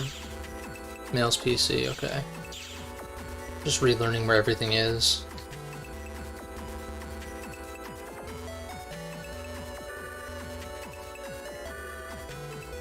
Already cleared this guy out, right? Yeah. This is Yai's, okay.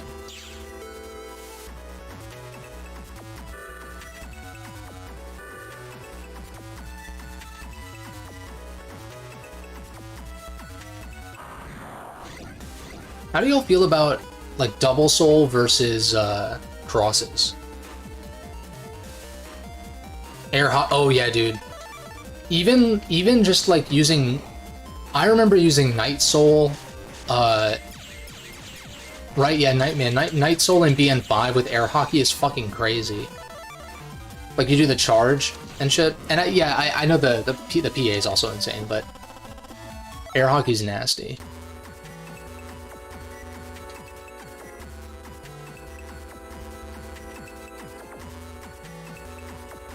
I feel like I passed the guy I was supposed to talk to. Why did I not do the attack plus 10? That was bad.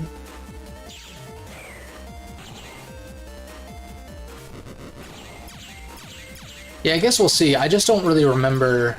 It's tricky because BN2 was, like, what, the 5th game? No, this might have been the last game in the series I played, actually. Straight up. Because I grew up with 3, 5, and 6. I think I played 4... At least I borrowed my friend's copy or tried it out. But when I really played BN4 was Wii U Virtual Console. And then it wasn't until, like, 2017, 2018... No, it must have been, like, 2019 or something where I played BN1 and BN2 for the first time.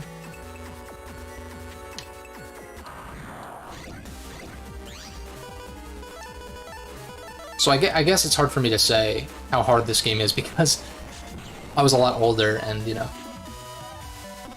Oh yeah, full sync with the... You counterattack, you get the 2 times on the next chip, yeah. I like counters in general, too. Cross are neck and neck.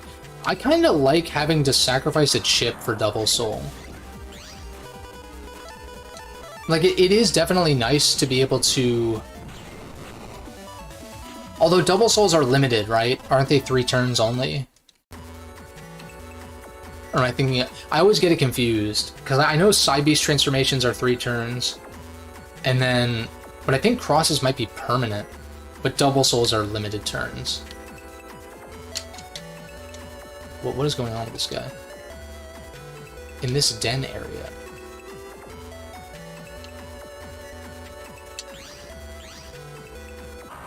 Maybe I didn't talk to someone or something?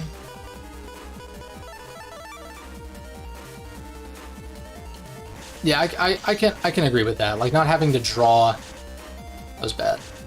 Not having to draw a specific chip is nice, and you basically get, like, all the perks from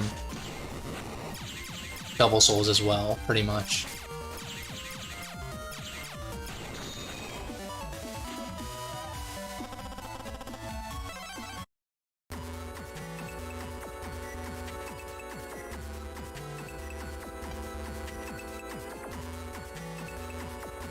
Where the fuck is his Navi? Need help in this den area. And we're in den area. Maybe I didn't go this way and talk to... I thought I did, though.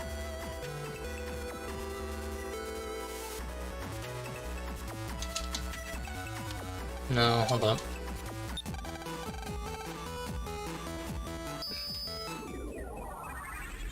Yeah, I think I'm gonna play Bowser this time around.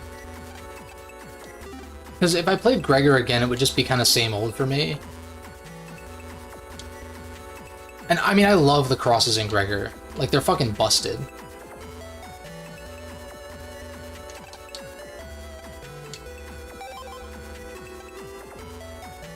A Navi needs help in this den area. Please locate the Navi and provide assistance.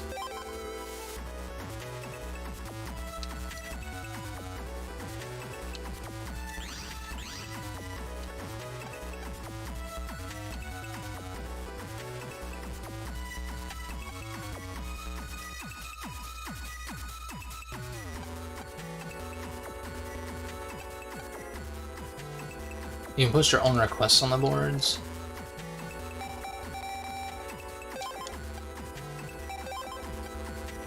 I don't remember, I never read these.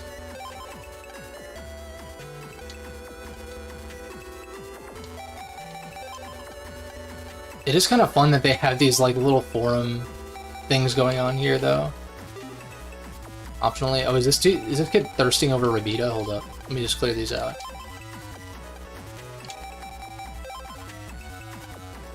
It's like same though, but like, you know.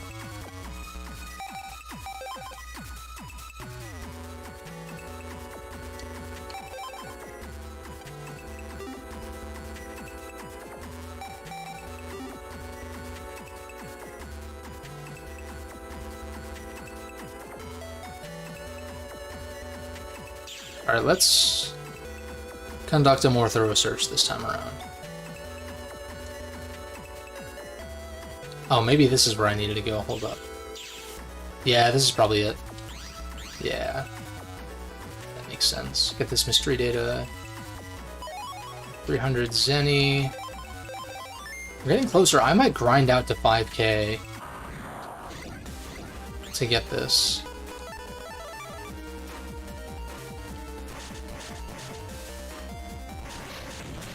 Thank God. That was like so close to being canceled.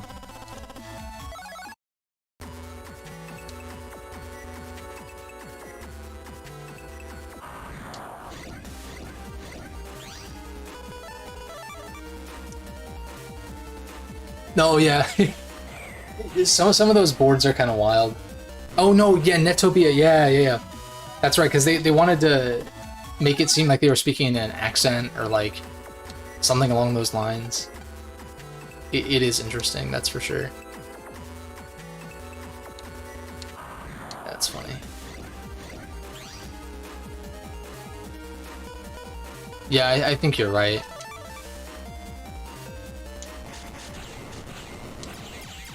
That's one of the things that I'm not a huge fan of in these games, is where they have these random prerequisites that seem kind of unnecessary and make you, like, backtrack a bunch when you don't really need to. But, you know, you take the bad with the good. It's not like the worst thing ever, I guess. 42. It's gotta be this guy, right? Bad guy saw my walk prog. Okay, bet.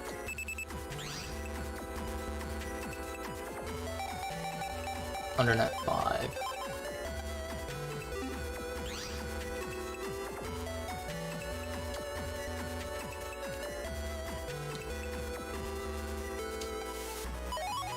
Ooh, that's exactly what I needed. Hell yeah. We charge attack boys now. Let's go.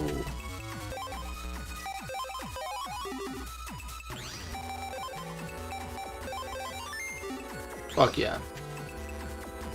Now the game can actually start.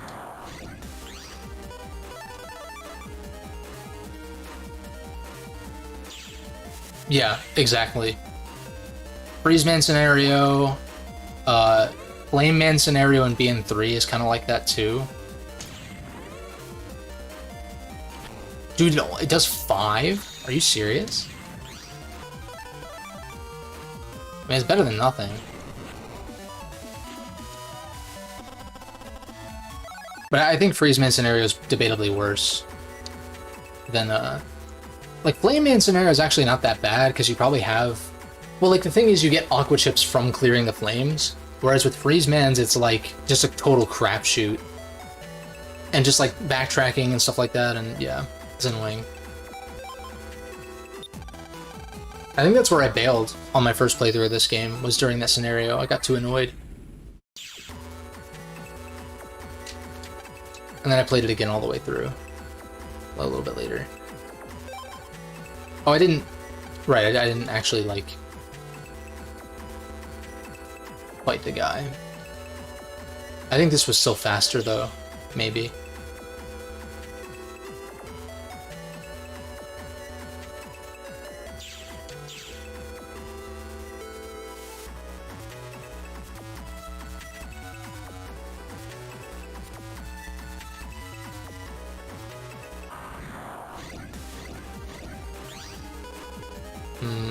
Try to run.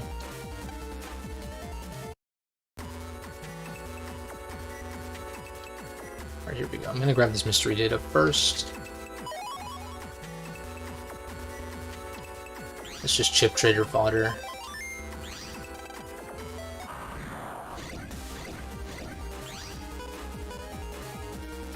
This is kind of an unfortunate draw.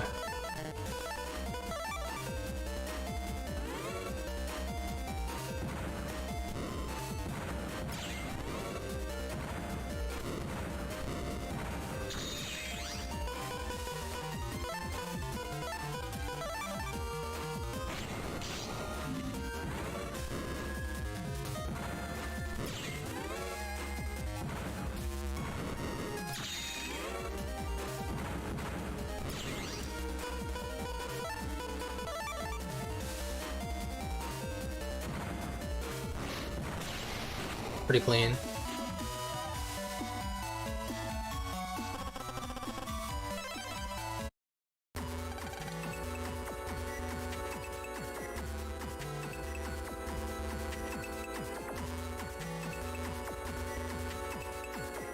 Yeah. Yeah, it's pretty annoying. And that's one of the things that makes BN2 get placed under 3.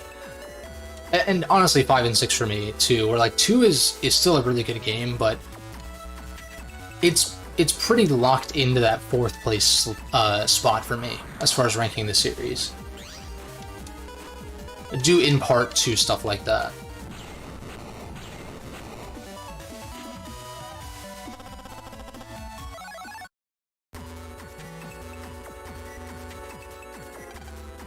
Okay, wait, so now, wouldn't it be faster for me to go through Rabita's PC? Because I think that takes me to the upper level immediately?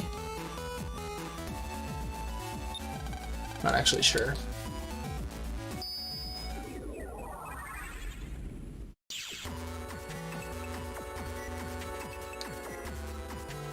Because like in BN3, when it comes to Plant Man and Flame Man's thing, the main annoyance is having to adjust your navicust to put a, what's it, like press change or not? No, it's press and then energy change or energy charge or something like that.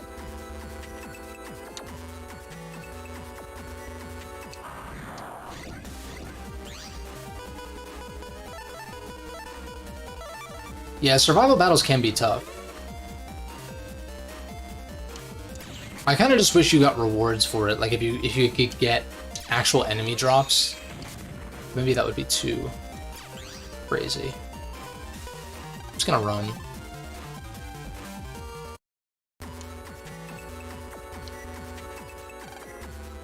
That's fair.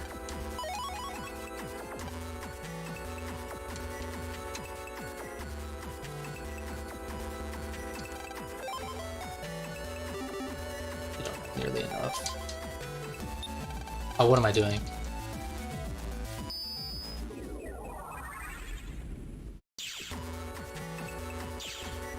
But this game has a lot of good stuff going for it anyway. Like, even with the annoyances. Like, the cast of villains is great. It's like just a huge step up from BN1, so like, some people value that very highly as well, when a sequel... like, the AC1, like, Assassin's Creed 1 to Assassin's Creed 2, to a lesser extent, Mega Man 1 to Mega Man 2, or 01 to 02, as someone mentioned earlier. Another survival battle. I'm gonna save. But stuff like that, some people really value that kind of stuff.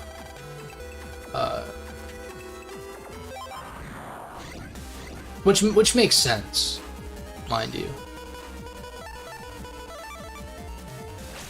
But like for me, when it comes to like Assassin's Creed, for instance, I think Brotherhood is just even better than AC2, even though AC2 was a more significant step up from AC1 than to the Brotherhood kind of thing. Kind of same with like the classic Mega Man games, where like I think 3 is better than 2, and then I think 4, 5, and 6 are better than those 3.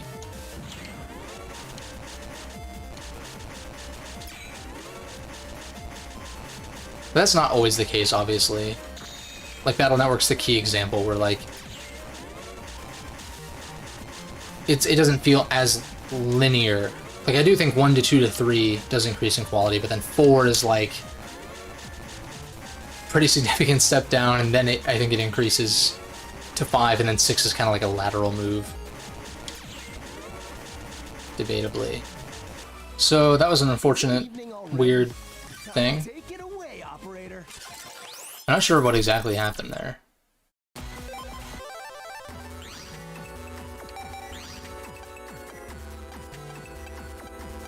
I'm pretty sure this was what I was at, yeah? So I had just saved. Okay, that was really weird. But we'll take it. Because now I can keep moving.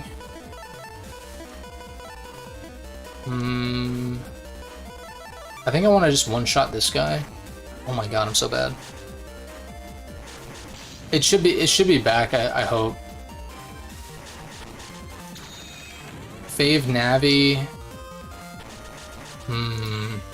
That's tricky.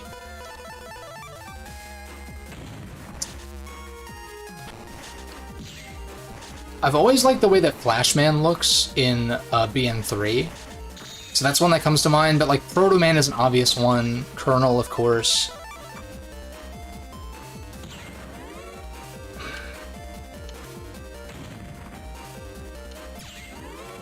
I think like Proto Man is like such a... I feel like that's such a basic bitch kind of choice, but it's probably true because he looks sick. I mean, he basically looks like Zero, which is fire.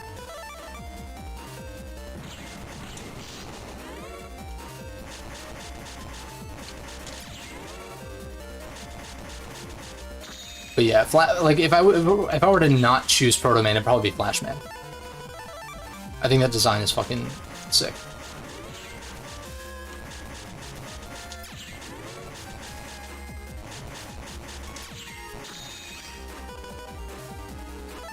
Okay, I guess I'll just charge shot this middle one to death.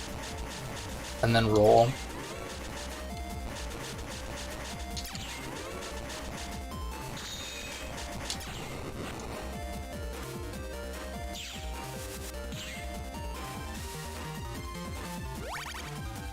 I gotta say, I was talking about BN5 before my computer, like, shat itself, but, I don't really like BN5's boss navis that much. I think they're kind of ugly, honestly. Like, compared to the, like, specifically 3, and 2. 2 has a great cast of villains, design-wise. But, like, 5, the team members kind of carry when it comes to design, in my opinion. Plant Man, actually, Plant Man's one of my favorites too. Really, most of the BN3 navies I like a lot.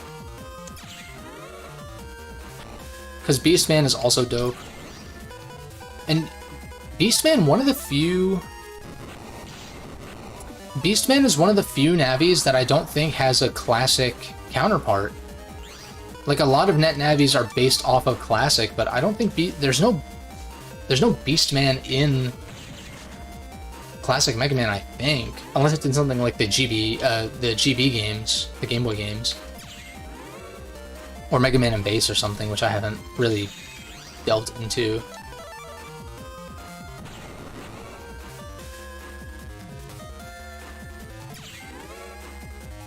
I don't think Medi is from anything. Unless it's like...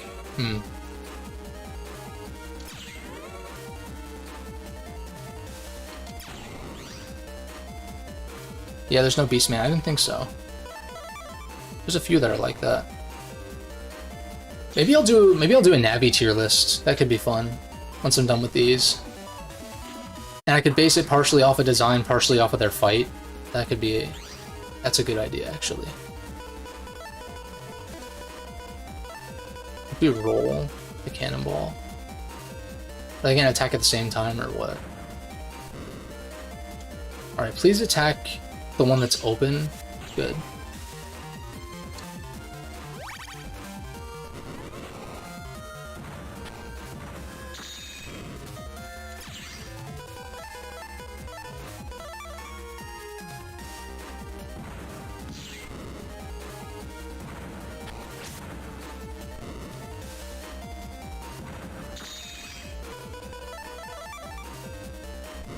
We're gonna take care of this guy, and then... That was a miscalculation on my part. Thankfully he's gonna open right here, and I can just airman him to death.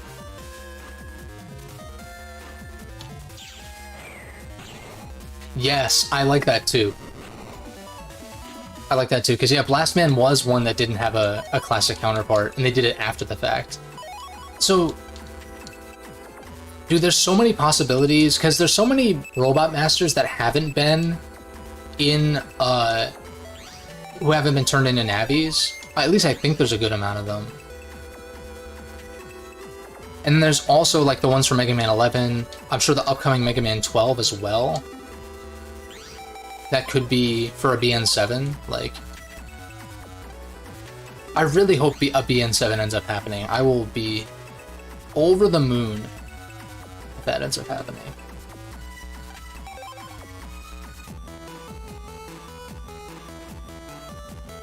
Like, could you imagine AcidMan.exe? Because Mega Man 11 is great. Like, it's one of my favorite classic games, even though I'm not, like, the classic games aren't my, like, favorite series ever. I like the Zero games probably better overall, but 11's up there. And that's due a lot to the Robot Master designs. Like, Fuse Man, Acid Man, Blast Man, even Torch Man, who's a little bit basic in his design.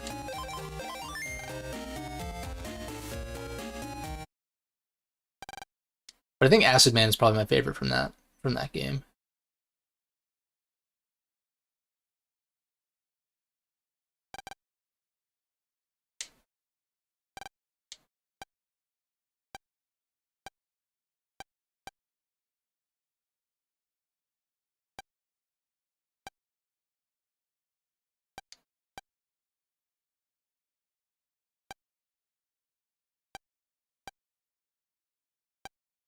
Oh, that's right, because Shaw does show up to the camping thing.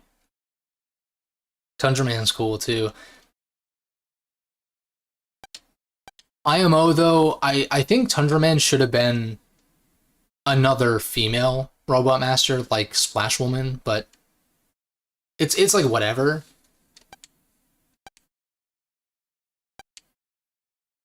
But it just kind of would have made more sense. That's what I thought at first glance when I saw the Navi, or when I saw the Robot Masters before we knew the names.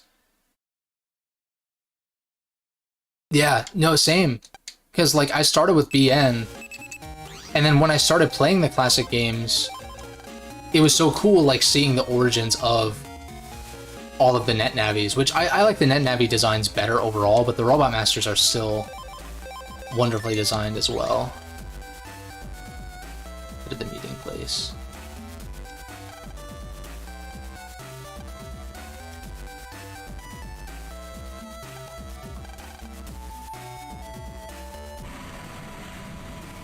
And we're on Quickman scenario. How long have I been streaming? Because, sorry, I had to pause it.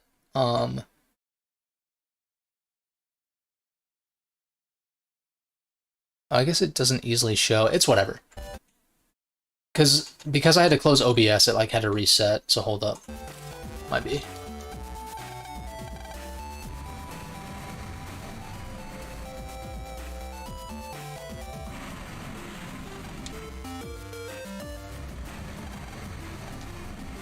Remind me when I get my first style change. Is it during this scenario or after? Or no, wait, it's during Cutman, isn't it? Isn't it during Cutman scenario?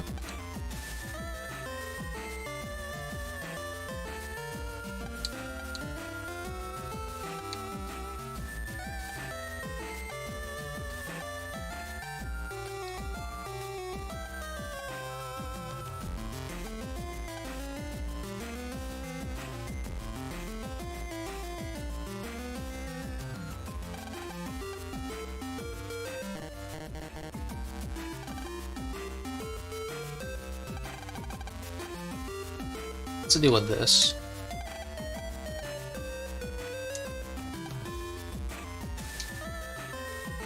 Yumland. Okay, I thought. Oh, Shadow Man then, right? Well, Yumland is Cutman. It's somewhere in there. So we have a little ways to go before that. That makes sense because Bubble Man is. Get the data for style change during Cutman. Okay, okay, and then it triggers during Shadow Man. Makes sense. BN3, it's around third scenario, so that like kind of adds up. Nope.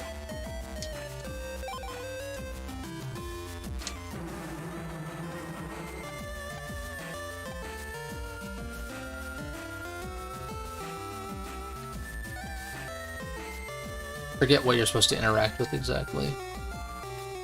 It's either here or like the trees or something, you get like a stick. Oh no, yeah. It's here.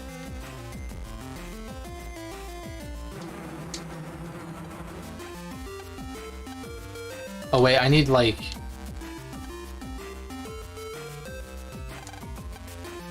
Yeah, I need a lighter.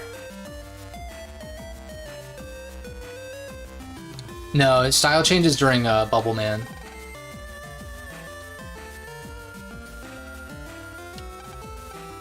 When you're like chasing around those guys, Bubble Man sets up like a bubble that you can't pass through, and you have to chase these guys around for the needle program. It's really stupid, but like Bubble Man is kind of a joke boss anyway. Wait, I got the lighter in the... Oh, but I need like the spider web, right? Or something like that. Or paper, yeah, close enough.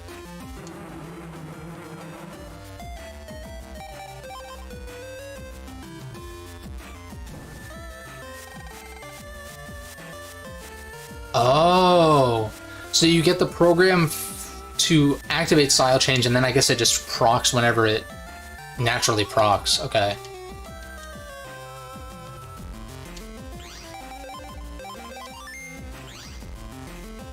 That kind of makes sense.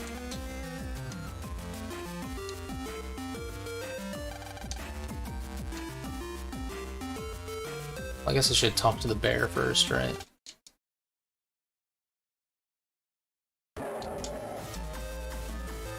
I like how they think this thing is real.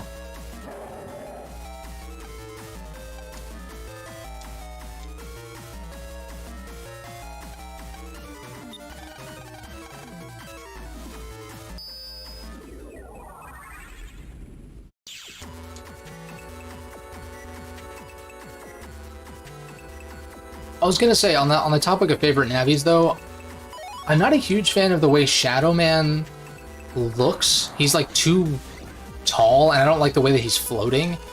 But Shadow, what's it called? Shadow Soul though is fucking fire.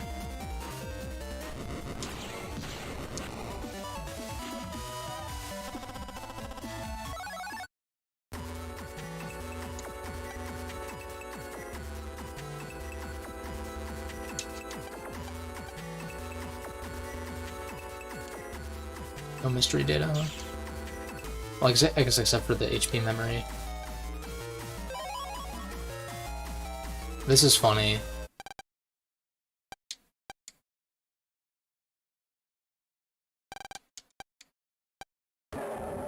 Like, they have to look at this thing with binoculars to determine it's a fake. It's so funny, dude.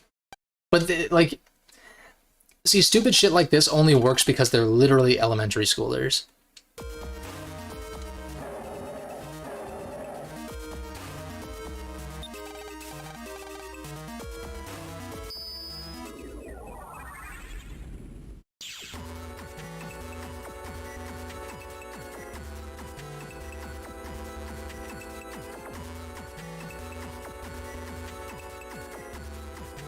Mystery data anywhere. You can punch this fish.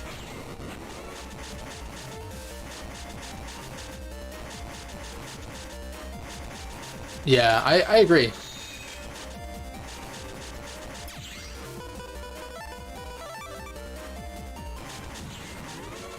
And you know, Shadow Man might be one of the Navis throughout the series that you encounter the most, because he's in 3 games. Because I always forgot that he was in Battle Network 1. Or it didn't occur to me until I was going for 100%. Because he's like, you know, the last post-game boss besides Base.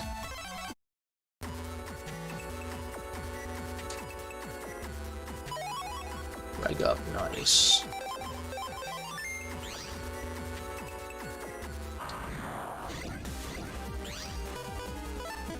I'll go. I could maybe time the dash to actually kill both of them. That was not what I was supposed to do, though.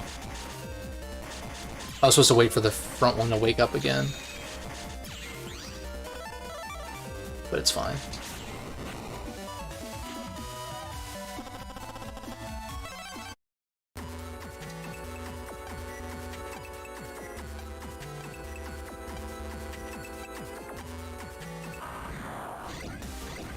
Ah, good old Spiky's Beastman flashbacks.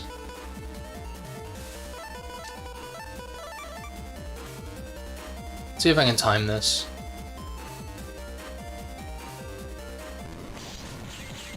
That was kind of clean. That was not.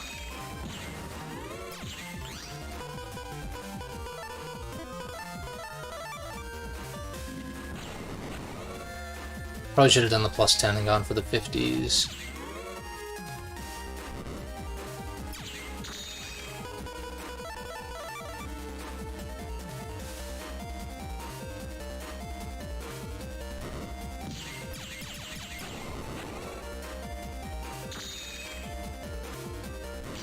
Yeah, I agree.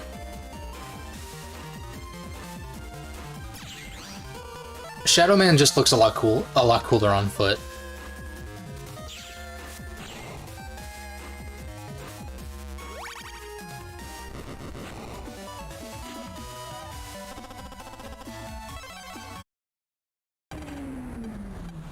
Yeah, I'm not super familiar with 4.5.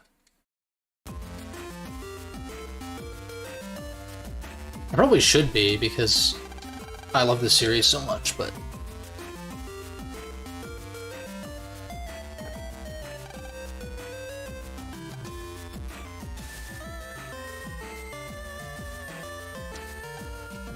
This is just Rita's van, right? So, it's the same as we already saw. I'm just gonna double check.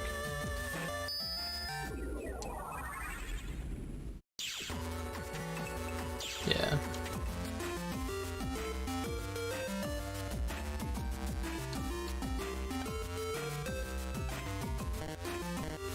Can you jack into the water bottle or not?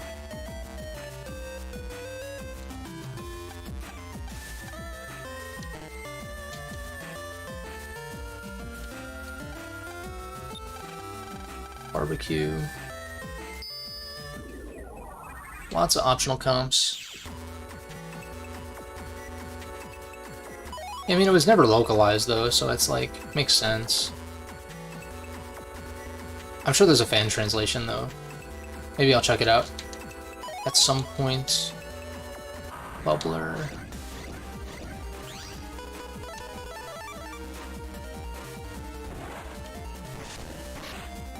Alright, that's kind of annoying.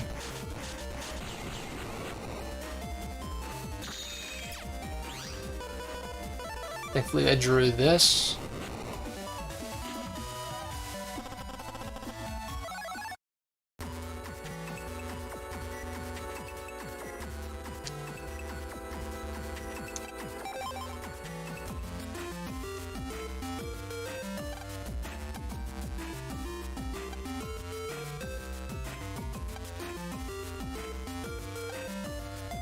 So I need a knife, a fish, and something for Dex, right? Kindling.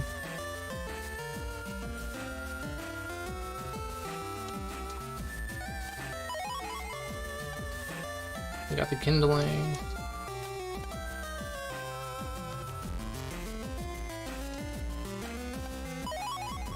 Nice. Synergy with Gutsman, I suppose. Fish, and then I need a knife, which I think I talked to one of these people. Yeah, cool. Let's fight Toadman again, though, if she'll let me. Oh, damn it.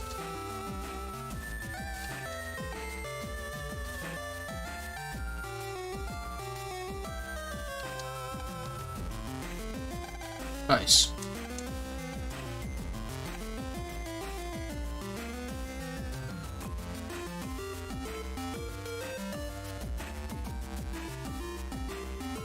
I guess maybe 4.5 is a bigger game than I'm thinking then. If there's like multiple routes and shit. I don't know very much about it, honestly. Because like, with a name like 4.5, you would assume that it's a smaller scale title.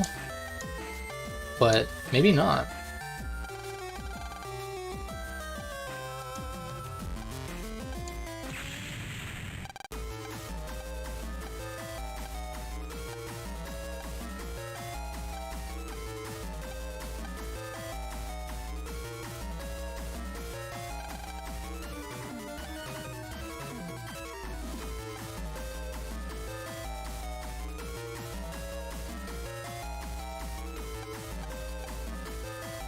Is there like a reg up in these trees? I feel like that's something they would do. Sub chips, I'm good for now.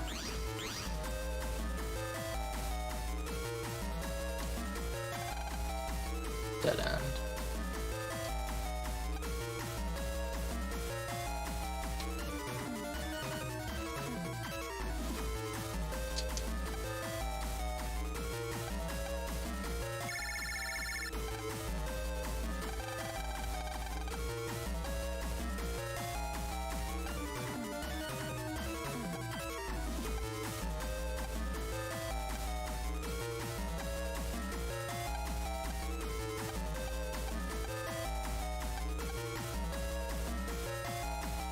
Just check for...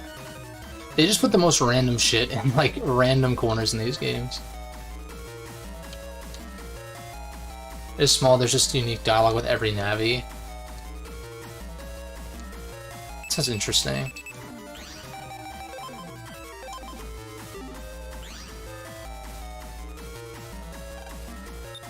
Let's freaking go! This track fucking slaps.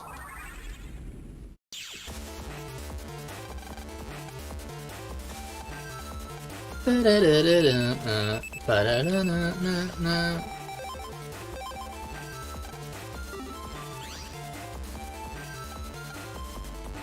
I'm always... Wait, what is there? There's a trick to this? Interesting. I usually just check every possible route for mystery data. Although I don't think there's anything missable until the last comp, I want to say.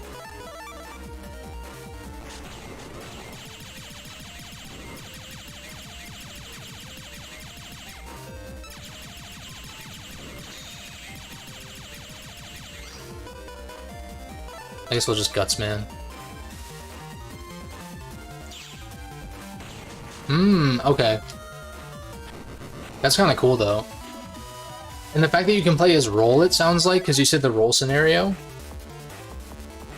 Because you can't play as role in any of the other games, so that's like pretty fucking cool.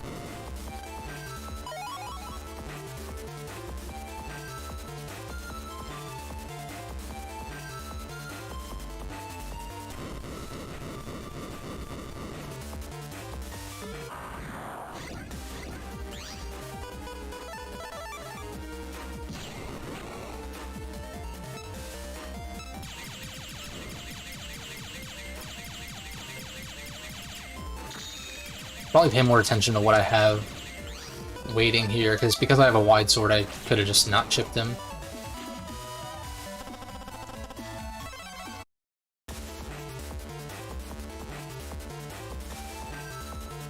Oh, doesn't? I'm gonna try to run. I would like to get a time bomb for the library, but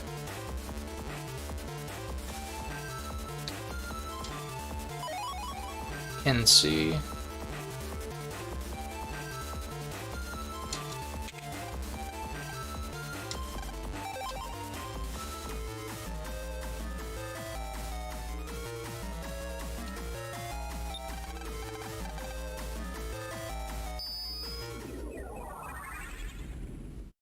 +20, wow.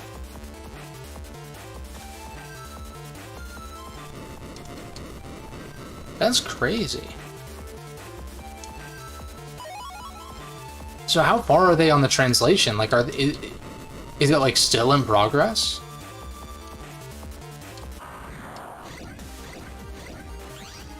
I feel like Starman might have been in network transmission.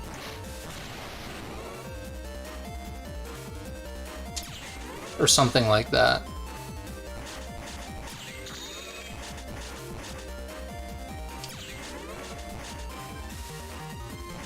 Although I never finished network transmission, I didn't think it was very good, honestly. The concept is cool, but I just found it to be kind of a frustrating game. Not necessarily because of the difficulty, but it's just like... I felt like... How do I explain this? I feel like a lot of the attacks you have access to in network transmission don't like... They don't like, what's it?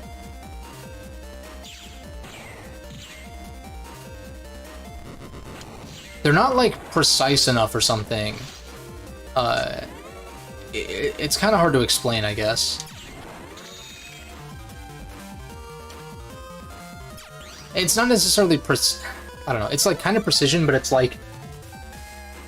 The correlation between the 3D environments, because, like, it is a side-scroller, but it's not, like, pixel-based like a 2D platformer normally is. And so, therefore, lining up certain attacks is kind of annoying, because like your jump height doesn't always correlate to the height that you need to be at to fire off cannons at enemies or like whatever it might be, if that makes sense. And you add to that the game being difficult kind of in general, and it just I didn't really like it so much.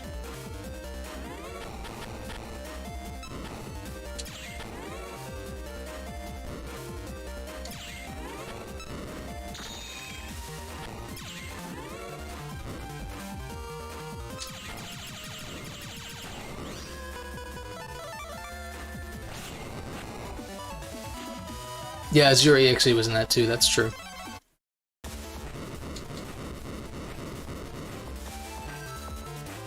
That's pretty cool, because Zero's dope.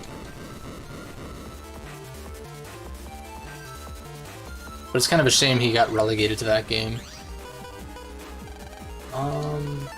Actually, they're both gonna go middle when it's time to attack, right? So I just...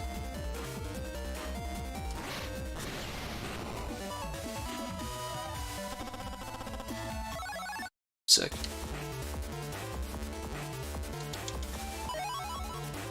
There's the HP mem. I want to say I should have just kept going that way. Maybe. Yeah. I'm gonna reevaluate my folder before I fight Quick Man.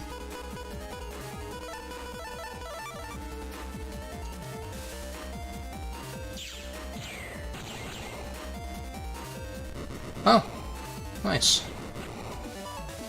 And it's for GBA, right? 4.5 is.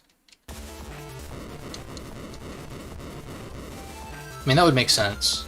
It's like, I don't think the DS was a thing yet around that time. It's blocked off, so we go this way. I'm gonna go for the run since I got line out already.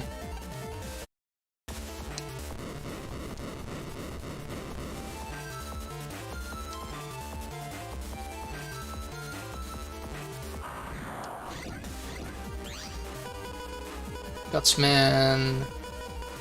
I think I just run. It would be nice to get more money, I guess, but I'm gonna get like 1500 or 2k or something from Quickman.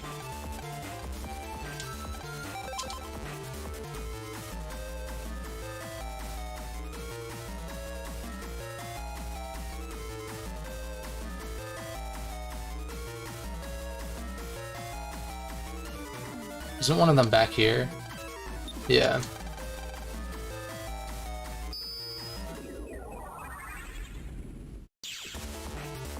And then there's also, I know there's Operations Shooting Star as well, right? To use real battle chips, but it revolves around. Interesting.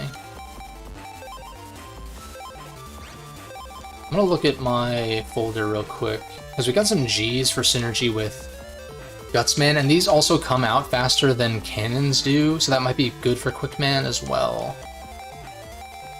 JR, Big W.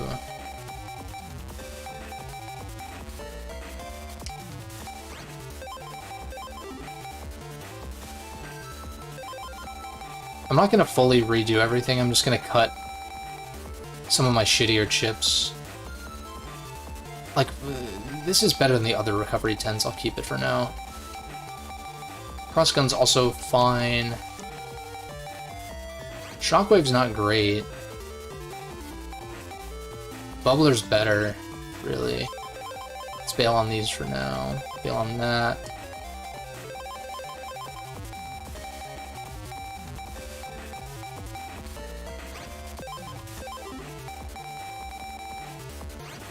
Let's see, so A for Program Advance. I feel like I'm okay just keeping the cannons there. B for Program Advance. And Gut Punch, Barrier. I feel like that's fine. I'll take these, for sure.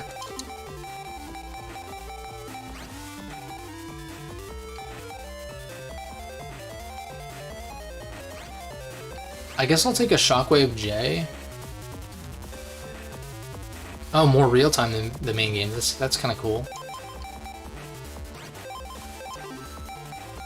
Synergy with that. And then I'm probably going to throw some Shockwave Rs in here as well. L, we'll take another Wide Sword. That's pretty good. Wide Sword is pretty decent. I might cut the regular sword until I get a long sword, though.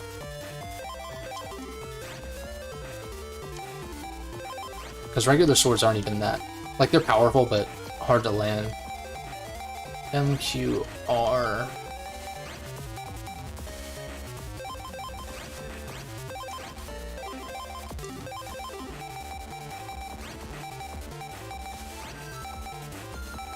I might consider cutting these S's. Area grab is so good, though.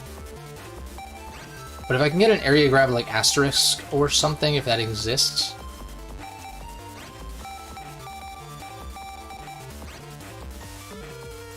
I kind of like the guards, too. I never really used these when I was a kid. It's kind of similar to, like, in Pokemon, where, like, my Pokemon movesets when I was a kid consisted of always 4 attacks, never status stuff. Whereas these days I tend to actually make, like, an actual set, even when I play the main games. Even if it's not fully necessary. Like, you know, with setup moves, debuffs, hazards, stuff like that. I guess I'll take 2 Shockwave Rs, that's fine.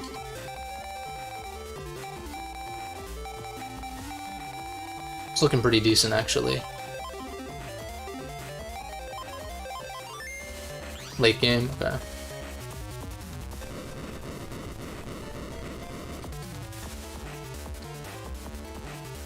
I might actually stream a Pokemon playthrough once I'm done with... Once Zelda's out and done. Because I kind of want to play...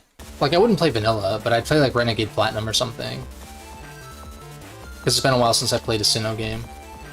So I'm kind of thinking it might be time to get back into it. Maybe they'll both go front row. That's fine.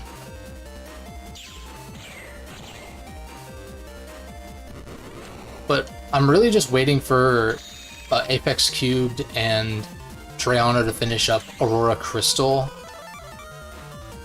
Because that's like a day one play for me once that ROM hack comes out. Because I fucking love HGSS, but I don't really like playing vanilla these days. Well, then again, what Pokemon game do I like playing vanilla, really? At this point.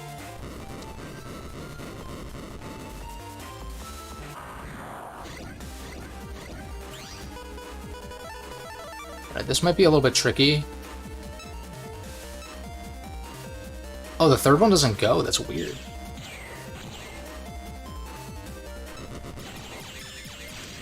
Ow.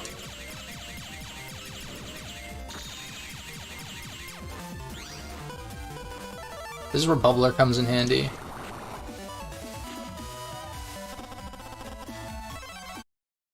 Nice.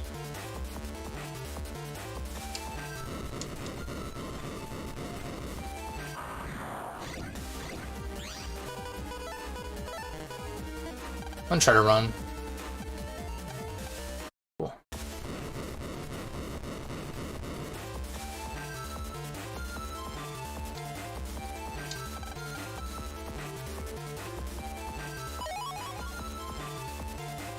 Yeah, I don't know. I still love the DS games. Like, that's really where my heart lies for that series. Like, I don't know, I did a whole video on this. I want more than anything for Game Freak to, like, care again about the series, but, like, they clearly are mostly doing it for a cash grab.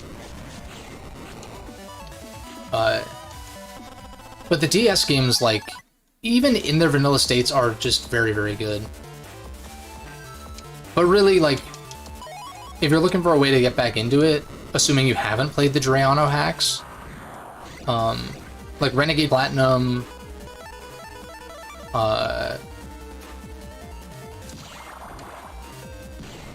Renegade Platinum, Volt White 2 Redux. I would say Sacred Gold, Storm Silver, but Aurora Crystal's going to come out and kind of invalidate that soon. Well, soon, quote unquote. Like, ROM hacks like that are really what keep me going. Although, if you haven't heard about it, you should check out Emerald Rogue, which is, of course, a ROM hack of Pokemon Emerald, but it's a roguelite. I guess, I don't know if it's more roguelike or roguelite, but it is a rogue-ish game. And it's pretty fucking cool, too. I haven't played it a whole ton, but I probably should.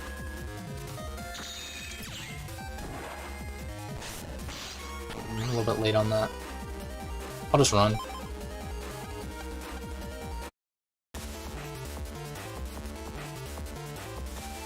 All Mega Man? Favorite Mega Man game. Period. I mean, it's probably BN3. Be careful about this bomb.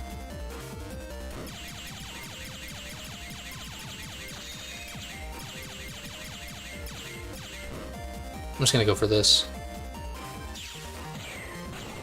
Yeah, Black White's awesome. I think Black and White 2 is a little bit better. Mostly just because of Pokemon variety, but the story in Black and White is probably the best in the series. And overall, it's one of the best too.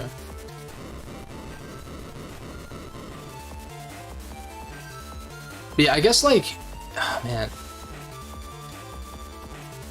Yeah, like my favorite Mega Man game overall is probably Battle Network 3, but I guess I'll give you an answer on a platformer, probably like 0-3 or 0... I mean, probably 0-3, right, if I had to pick a 0 game. This is an unfortunate encounter, really.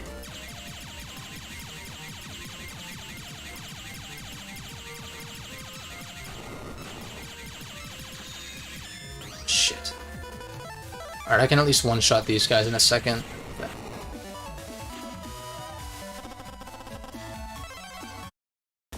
Oris was the game that I was like huge into Gen 3 growing up.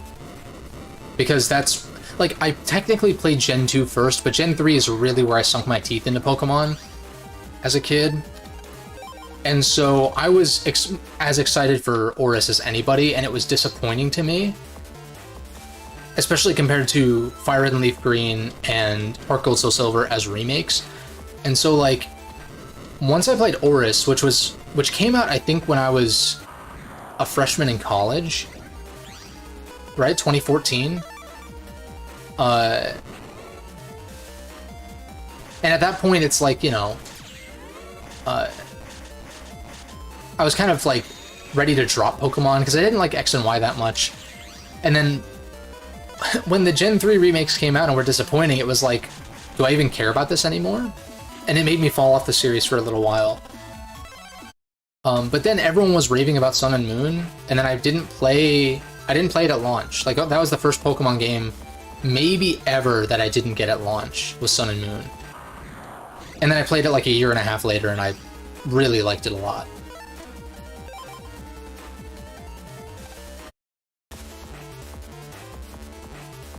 So that kind of like got me back into it. I don't know where the fuck I'm going. This is the start.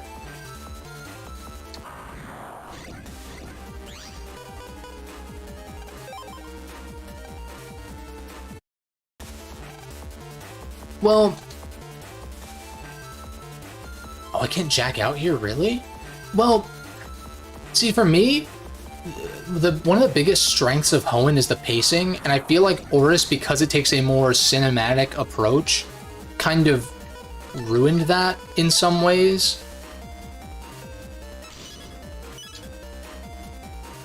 I might use a full energy here.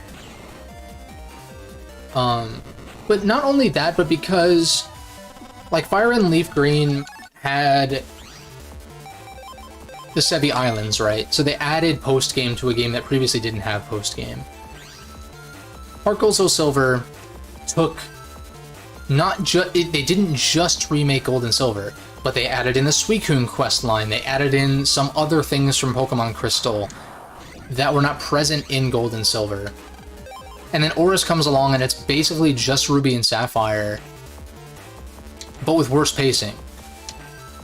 And then, yeah, the post-game Delta episode stuff was cool, especially because if you're familiar with, if you, like, grew up with Ruby and Sapphire, you'll remember the rumors about when the guy at the space station says a certain number, then you can take the rocket up to fight Deoxys in space. The fact that they made that rumor a reality was fucking really crazy. Like, I thought that was super cool, but no Battle Frontier. They had, like, you know, no gym leader rematches, I don't think. The gym leader rosters were the same as Ruby Sapphire, not the expanded ones from Emerald. The same with the gym puzzles.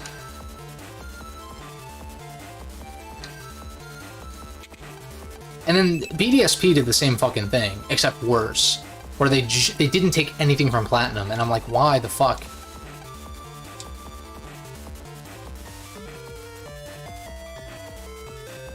Yeah, I don't know. It's just like... Because Emerald is... I think Emerald is so easily superior to Ruby Sapphire that the fact that they didn't make a Delta Emerald, or the fact that they didn't, at least like they did in HGSS, take things from Emerald and integrate them more into the main campaign instead of just doing this post-game thing was kind of lame.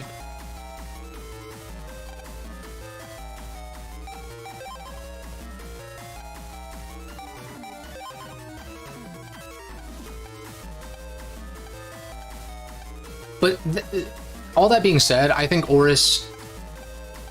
I think literally on my Pokemon tier list, I have Oris and Ruby and Sapphire like right next to each other. Because they're so similar. Like, you know... there's pros and cons to each in some ways, you know? Yeah. I sadly bought BDSP digitally, which was a terrible choice. I don't know why the fuck I did that. If I get Meteor here, that'd be kind of insane. Ooh.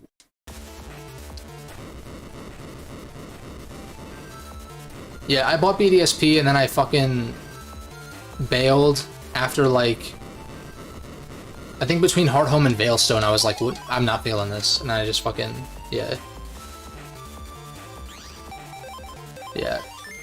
Really, what they really should do with the remakes, I just hate the split version thing. It's so fucking unnecessary these days, and it's just a cash grab. Like, why not just make... What would they call Platinum? What would they call a remake of Platinum? Brilliant Diamond, Shining Pearl, and Polished Platinum. I don't know. Something like that. Just remake the enhanced versions, you know? But then again, the split version thing just grinds my gears because they can basically just make one full game, tweak a few things, and then get twice as much money from it, pretty much.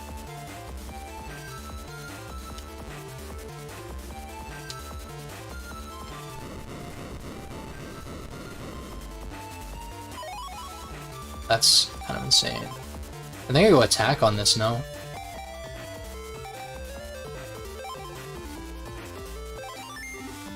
Yeah.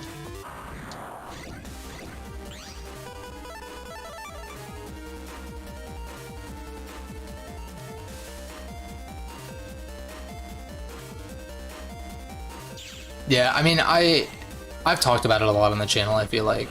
Like, if you watch my tier list update, and my Pokemon Wasted Potential video, I go pretty in detail about it. But it's fine, like, I have the DS games, you know? And those Drayano hacks really do make a big difference. Because, like, you know, it doesn't really matter to me if BDSP is disappointing. I already have Platinum. And if that's the definitive version of Sinnoh, then, like, I'll just play that, you know? But it would have been nice, because the remakes used to be a big, like, hype point for me. Like, I used to get super hyped for the remakes, and I remember being excited for the Gen 3 remakes to be in the Gen 5 engine, but then that didn't happen. And yeah, now they don't even do enhanced versions, they just do, like, DLC or whatever. Yeah. Apparently the DLC for Sword and Shield was pretty good, but the base game was not good enough for me to want to play it.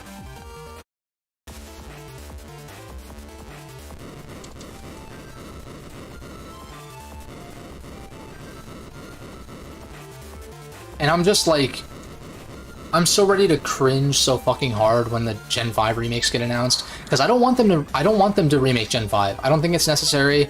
I think it's just a cash grab at this point, and based on BDSP, I know they're just gonna fucking butcher it.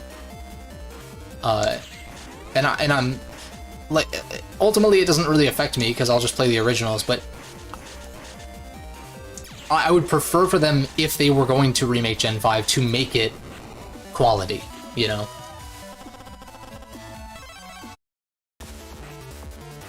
But I'd prefer they just not remake it at all.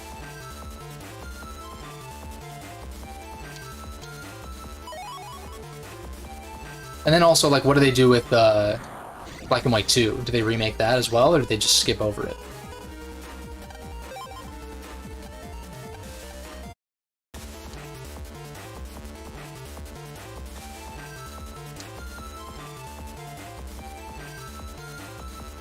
Yeah, that's fair. This is actually a pretty solid encounter right here, because I can just one-shot.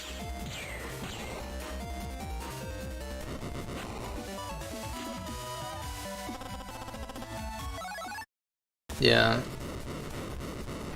I miss the sprites.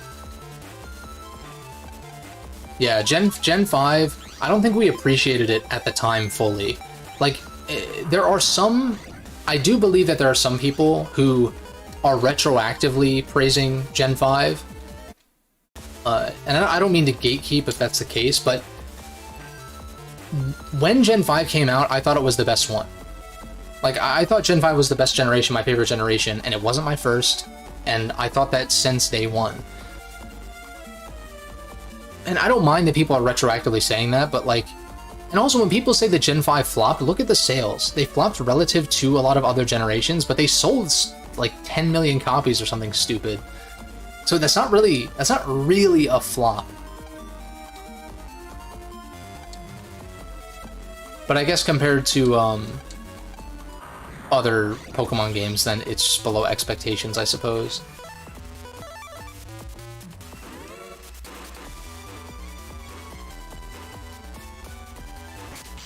Oh, fuck you. Damn it. Alright, I just want him to go front row. If I can get him to attack from front row... Beautiful. Now I just gotta do the same thing.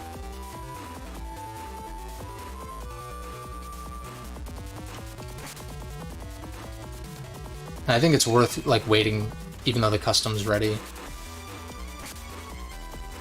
On front row.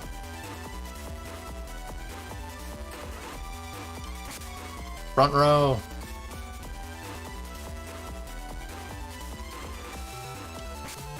I'm very bad. Fuck you.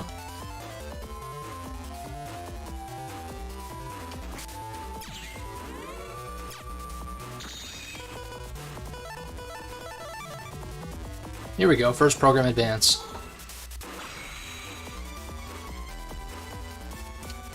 Yeah, Pokemon's quality just, like, got super inconsistent from, oh, I thought it worked like BN1 for a second. That was my bad completely. I would have been only able to land one anyway, so it's not a huge deal.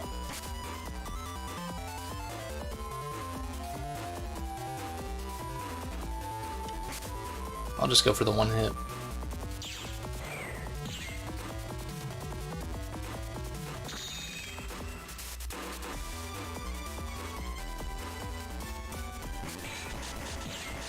I'm surprised that still landed, but I'll take it.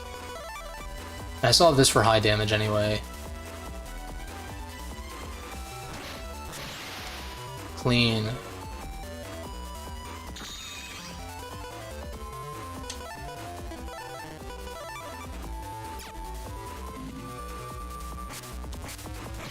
Gotcha, bitch.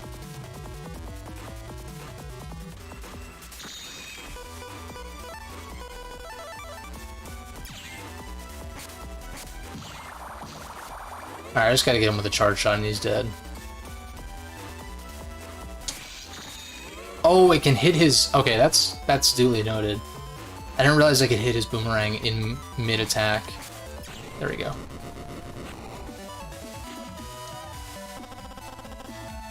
We take those.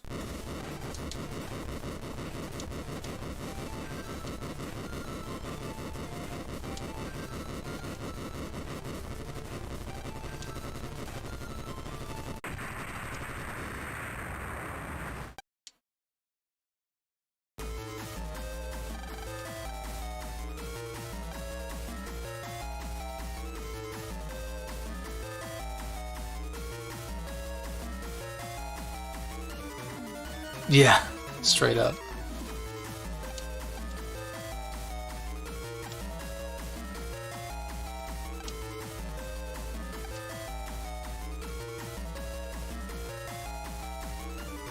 I like how he puts his like, why is his IQ in parentheses? Like,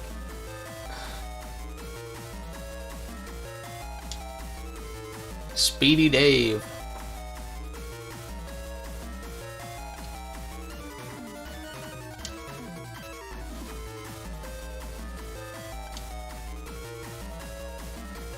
Scooby-Doo line.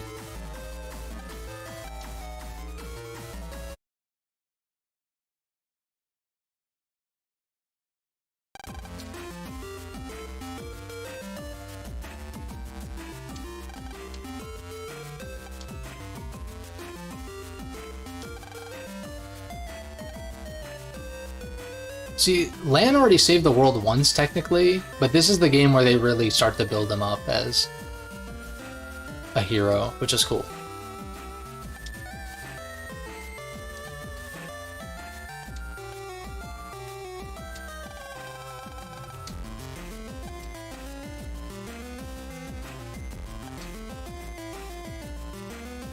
Yeah, straight up. It's almost as if IQ does not actually have a correlation to application in society, and that it should be taken with a grain of salt. Who would have thought?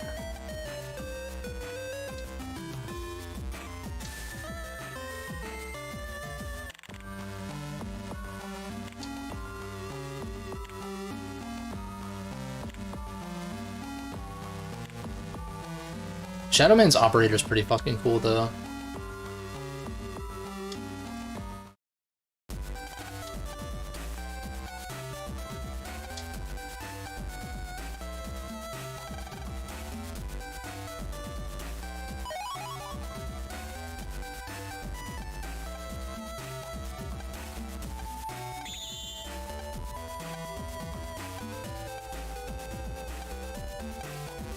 Yumland. So funny.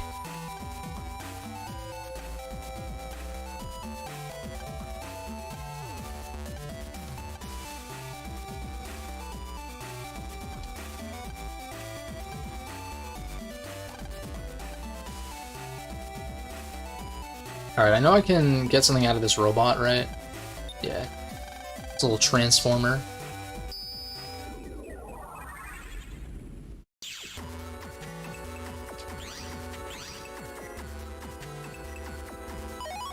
$3K, holy shit.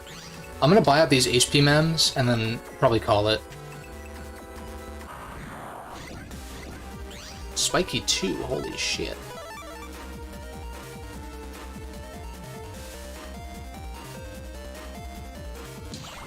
I think you're right, I think he doesn't actually show up in, yeah, he doesn't have the face reveal until 5, I think you're right. But what's cool in BN5 is like, and I'm sure you're familiar, where he shows up and he's like, hey, find my Navi in the Squirrel Comp, and then you find Shadowman and you're like, and then Lan's like, your Navi's Shadowman? You're Shadowman's operator? Like, that's so cool. Whereas that's the problem with Team Protoman, is like Gyroman, there's no connection to a past game.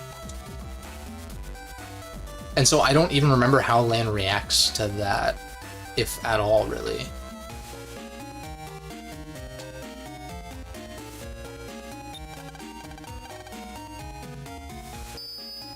I guess I could fight Cutman right now if I really wanted to, because it's such a quick scenario.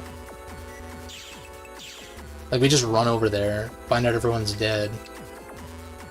And also I can just go this way now, which is cool.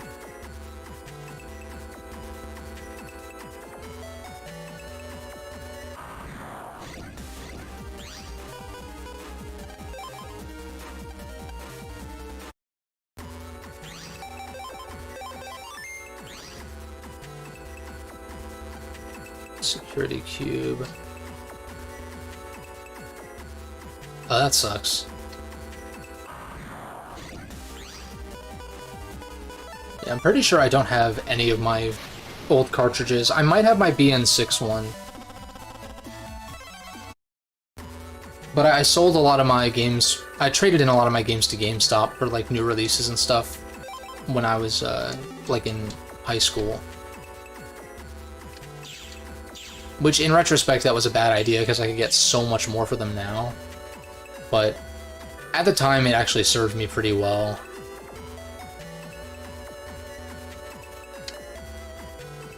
I know everyone loves to meme on GameStop's trade-ins, and I won't defend them, but because most of my games were Nintendo games, it actually, like, wasn't that bad.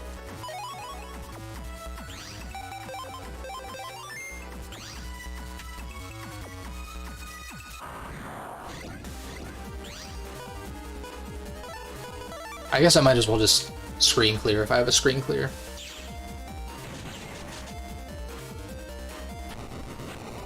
And also, I don't know why I don't just enter from, mean, this is fine.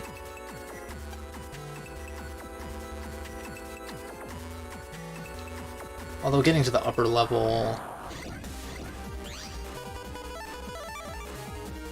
No, never mind.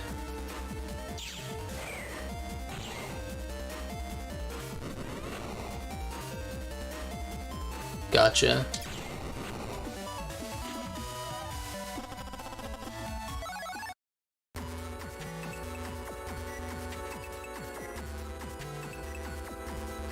So we'll go here first, clear out any HP mems that I have not bought.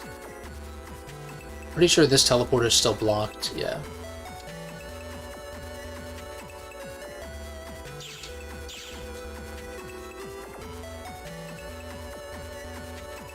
Yeah, I don't think I have very many of my hard copies of Game Boy games anymore. I think actually the only cartridges I have are my Ruby version, my Gold version, and maybe BN6, but I don't know if I actually have that anymore.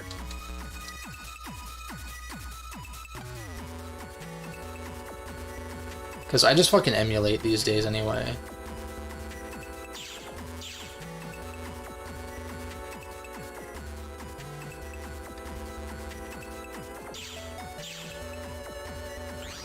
Well, I obviously don't have enough money for these HP memories, because I think the first one's 3K. So unless I get an insane pull here, Wide Sword Y. Yeah.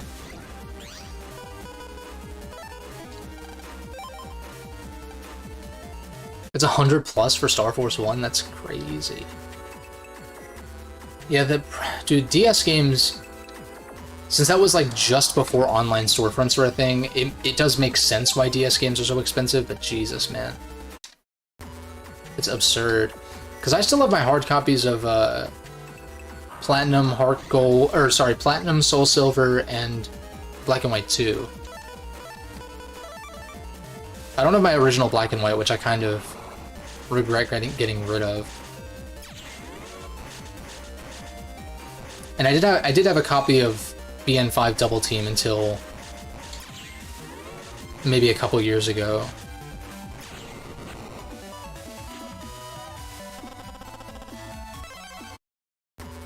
Because my copy stopped working for some reason. These are betas.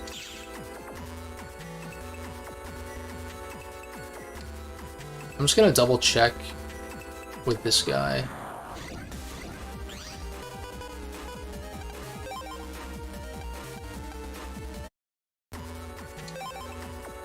Yeah, 3K.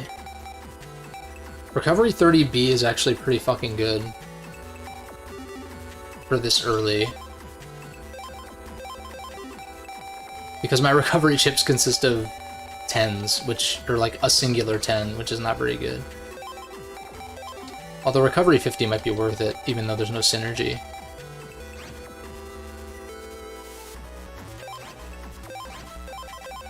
Just do that, it's fine.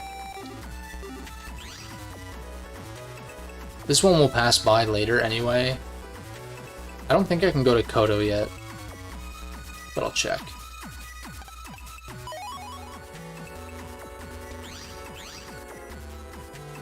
No, I can't.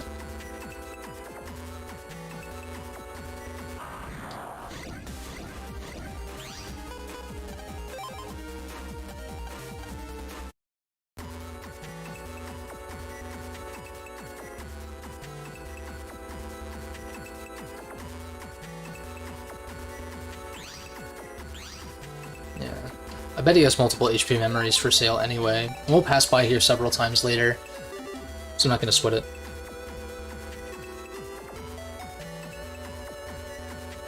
Yeah. I get why they didn't, but I agree. Like, Double Team had some interesting features that would have been cool to have access to, but I guess I get it.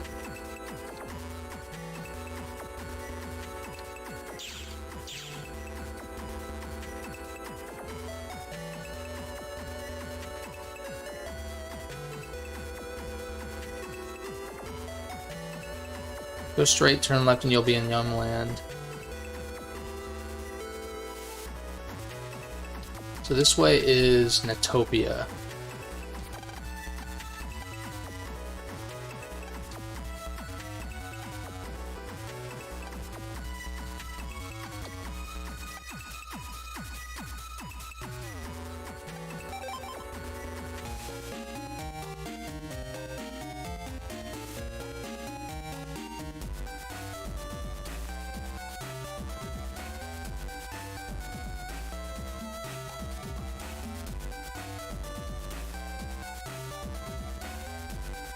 Can I fight Gutsman again? Ooh. V2. Use his own power against him.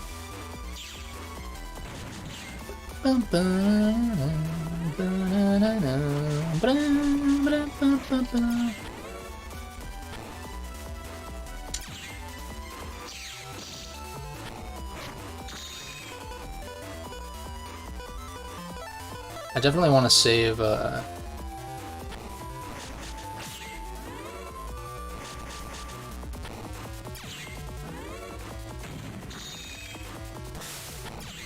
Okay, he has the ranged attack now.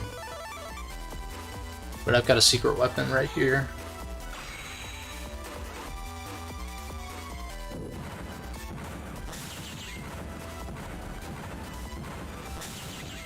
Clean as fuck. Okay.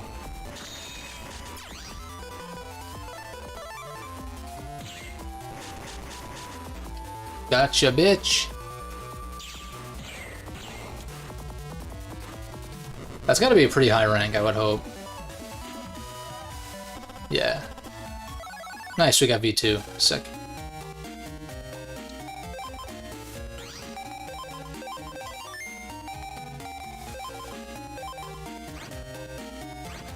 I probably want both, right? Because how many Mega Chips do I have currently? 3? Yeah, so I'll take both. In which case, what do I cut?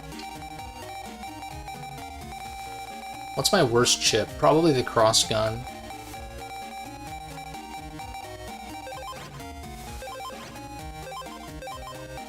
Yeah, that was a clean fight. Gutsman is super fun to fight in this game. Well, in any game but BN1.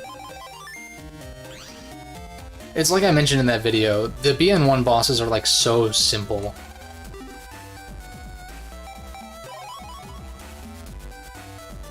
That most of them are just kind of boring.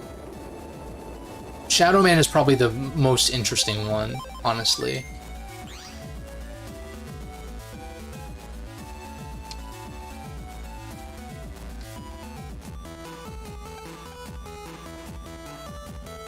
Alright, so I think the A license requires that we do these tests.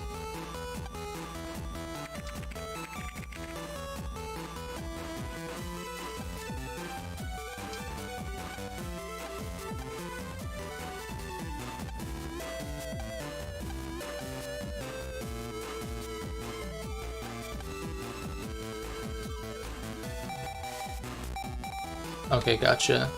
I might actually knock a lot of these out. But I think that's a pretty solid stopping point. I've been going for a while. And the next time I'll go through all the style change stuff, Shadow Man's thing, and yeah.